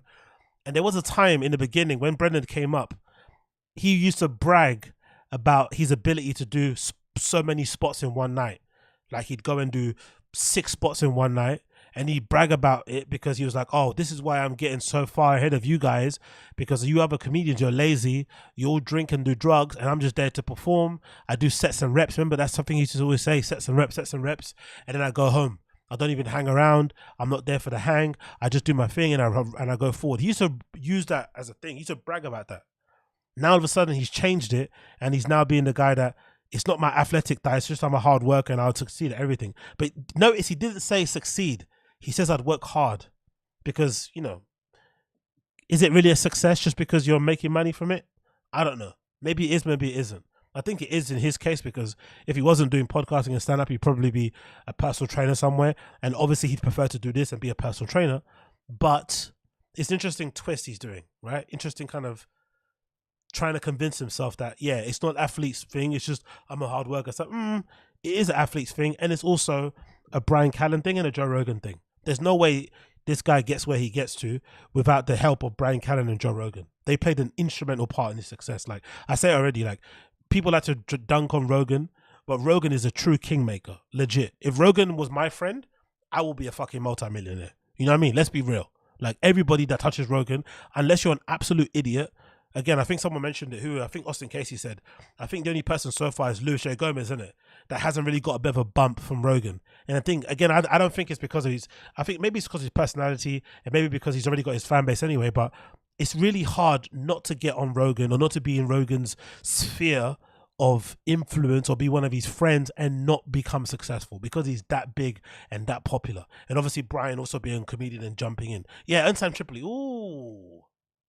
Fuck, MK, very true. Yeah, Sam Tripoli might be another one. He might be another one who never really got a bump from the Rogan Association. Or, no, I'm not going to say Eric Griffin, because I think Eric Griffin did get a bump. I was going to say, maybe Eric Griffin's another one. Eric Griffin, Luis J. Gomez, and Sam Tripoli might be the only comedians who've kind of come within Rogan's sphere and not seen a drastic change in their fortunes. But again, what do I know? You were successful as a fighter, and you're successful.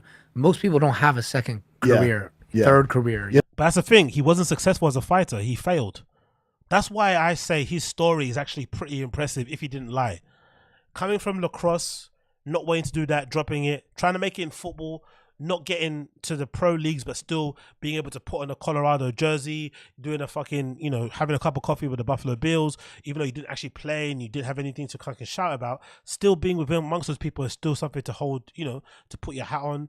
Fighting in the UFC and being on fucking major cards, pay-per-views and stuff, that's super impressive. And then taking that, and then obviously not being a champion, but taking that and then going to podcast as a comedian, that's fucking good. But I wouldn't say the football thing was a success, personally. I don't know about you guys. Is that hating? Brendan wasn't successful, was it? You tried something, it didn't work, and you went to something else. But yeah, I wouldn't count it as a success. It's a weird way to bend the truth, because the success is really the podcasting and the comedy. Because they did start doing the podcast, quote unquote, in the garage, and now they've got a studio. He has a whole team, a network, all this sort of shit. That's a success. But I don't think the NFL was a success, because how can you say podcasting was a success? Stand-up was a success, but football also was. No, it wasn't, because you didn't achieve your dream. Yeah, it's whatever you put me in, that work ethic came from, an example of my dad. My dad works his ass off. So that's it. Yeah. It's not a race thing. It's not a culture thing. And correct me if... No, come on, bro. Can we mention the Rogan thing, please? before Rogan came into his life, he failed at football, failed in the UFC. And then the moment Rogan became a close friend, he suddenly became a successful podcaster and obviously a successful stand-up comedian in his own sense. Come on. Let's be honest. Again, it doesn't matter, but let's be honest. Not an immigrant. Do you even think of it as a work ethic, or is it just like you have to? I love how he's just discounting that. He doesn't like, do you remember when he said he hired Chin? Didn't he say he hired Chin because he's Asian? And because he just works hard and doesn't ask for holidays and shit and it's low maintenance? I'm sure he said that about Chin. He kind of intimated that. So I love how he's acting like race doesn't play into it. It's like, bro, you know why you hired Chin. You know why you liked Kat. Instead of MJ and shit. Come on, let's be fair. To do what you got to do to get, like I always look No, at it's a work ethic because I know people that they got to do, but they're working stupid or they're just working the wrong direction or they're not doing the work. Yeah. What? I love how he thinks it's just work hard. It's just hard work that gets people places. If some people had the chances that some of these guys have, or the platforms, or the background, like imagine Brendan grew up with a dad who, what did he do? His dad did some crazy, amazing thing, like some sort of PC systems thing. Like his dad's a legit genius. Brendan's dad's like a legit bona fide genius. He built some process or some system computer thing, sold it to some company for millions, essentially, and essentially has been retired for, I don't know, close to 2 decades, living comfortably. Having that as being your kind of safety net makes a big change in how you approach your dreams. Because most of us, we have to worry about keeping the lights on, about having the Wi-Fi cut off, about keeping the water running, about having something to eat. You can't really pursue your dreams. It doesn't really count. You can't really decide to start making furniture or to start a podcast because you have to worry about feeding your children, about keeping food, keeping clothes on your back and shit. I love how he just discounts that. Like, no. Yeah. But I always think of it as you start with what you actually want and how badly do you want it. No, I don't think about that. And then you go, I do. And then you go, well, that's where there's certain things I have to do to get. I love how you say you don't think about that, but why do you buy cars then if you don't think about that? What? Of course you need that kind of motivation. You had it. That's how you buy the cars and shit. This guy's an interesting dude. I like how his brain thinks or works. Sorry. There. Yeah. Maybe that's kind I don't think you're wrong at all. This is something I've been thinking about because it's election coming up, right? Yes. And I'm even seeing like all these articles about mass immigration in New York, and even New Yorkers who are the most liberal and usually very open to like immigration. Even they're like, hey, yeah. Because now it's a problem for them now. It's a problem for when them it wasn't now. their problem. Like, no. Let him speak, bro. You got a guest on the show. He's also an immigrant. He's also a successful immigrant story. He might have an interesting perspective on this. I want to hear what he has to say. I don't care what you have to say, bro. You're a fucking... Anyway. They're not really good interviewers, are they, really? That's all good, is it? Yeah. And they're like, yo, pump the brakes. And I'm like, yo, everybody has to reassess like these definitions that we have. Like, even I do really think that when you see an immigrant that just got here, they're probably going to work a lot harder than someone who is here. Yep. Because we're settled. They want to earn their keep. Yeah. Yeah. But we also don't need to be scared of them and like earn their keep, or they have something to anyway, whatever. Like, I think that we as Americans too just have to be like, yo, there are a lot of us that are hard workers. Like I know a lot of second, third generation Americans that are super hardworking. Yep. They have a fear that immigrants will work harder than them. And I'm like, bro, don't be scared. Like everyone, we only got the same amount of hours in the day. Agree. I love the optics of like, again, the immigration thing is a very complicated subject, but I just love the optics of like people who have a history of, going around and conquering these other countries, essentially imperialist. They get places, they set up camp, they extract all the goodness from the lands that are not theirs, they set up homes and shit, and then they close the borders and decide who's allowed to come in there and who's not allowed to come in there. I always find that concept and idea really, really funny. You know what I mean? Like, this isn't even yours. Like, why are you deciding who's allowed and who isn't allowed?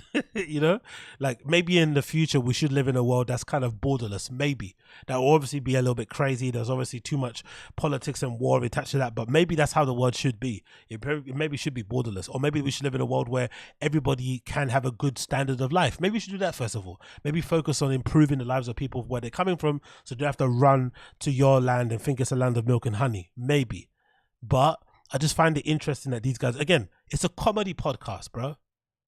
It's a comedy podcast. It's a comedy podcast. Why are they talking about this shit? You know? Yep. That's a good point, man. You're obviously a liberal. I think I'm kind of like, yo, No, I don't agree with the way liberals try to get shit done. I think I agree with their goals. The term liberal has changed. Like the definition lot. of liberal has completely changed. Can you please tell us the definition of liberal before and the definition now, please? I'd love him to tell us what he thinks the definition of a liberal means. Yeah. If you're a liberal, you know, they're like, you're a woke cuck. You're like, whoa, chill. That's what you say, no? I think since 2020, it's gotten like really. And if you're even a little bit, like if you're even a little bit, like say you think, well, there's some ideas on the left that make sense. There's ideas on the right. You can't do that. You got to be either all in over here or all in over here. That just shows you there's not a party that represents really how Americans feel. Or how polarized we become in terms of like. And it's a gotcha thing. I think there's a lot of gotcha shit on the internet ever since Trump, and I'm just like, yo, that's not really that productive for people. Like, how's that moving America forward? Because people just talk about it less and. Yo, you know what I'm not gonna do? Listen to Brendan and Brian pontificate about how to fix America or how broken their country is or whatever it may be. I'm not going to listen to them. I'm really not. I would like Eddie Hung to speak about it more because his experience is pretty unique. And he's obviously been able to see the ups and downs of everything, especially from his experience and his family's experience. But I'm not about to hear Brendan and Brian pontificate about it anymore. Not having it. Not having it. Not having it. Anyway, my friends, it is now 6:15 here in London. I have to leave. Thank you so much for hanging out with me. Been a pleasure, never a chore. Please make sure you like the stream down below before I do go. Like the fucking stream, you fucking cunts. Don't do me a favor, like the fucking stream. Like the stream before you go, please. That'd be greatly appreciated. Please like the stream. That's all I ask from you. I don't ask much. Please like the bloody stream. It takes you 1 second to like the stream.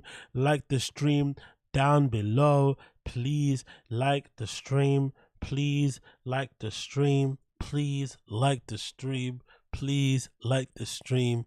Please like the stream. That's all I ask, okay? Like the stream. That's it. Down below. Like the stream, okay? And before I leave, I'll leave you with this video. This little clip. Before I leave you with this. I leave you with this. 9.9 out of 10 after 327 women rated me. Let's see your talent. Let's see your talent, you ugly piece of. Okay, stop. Hey, look at me. Let's look see at your me. talent. No, hey. No, you need to look at me. That's what I want to say to Brendan. If I ever see Brendan, that's what I'll say to him. I'll say this to Brendan. I got 9.9 out of 10 after 327 women rated me. Let's see your talent. Let's see your talent, you ugly piece of. Okay, stop. Hey, look at me.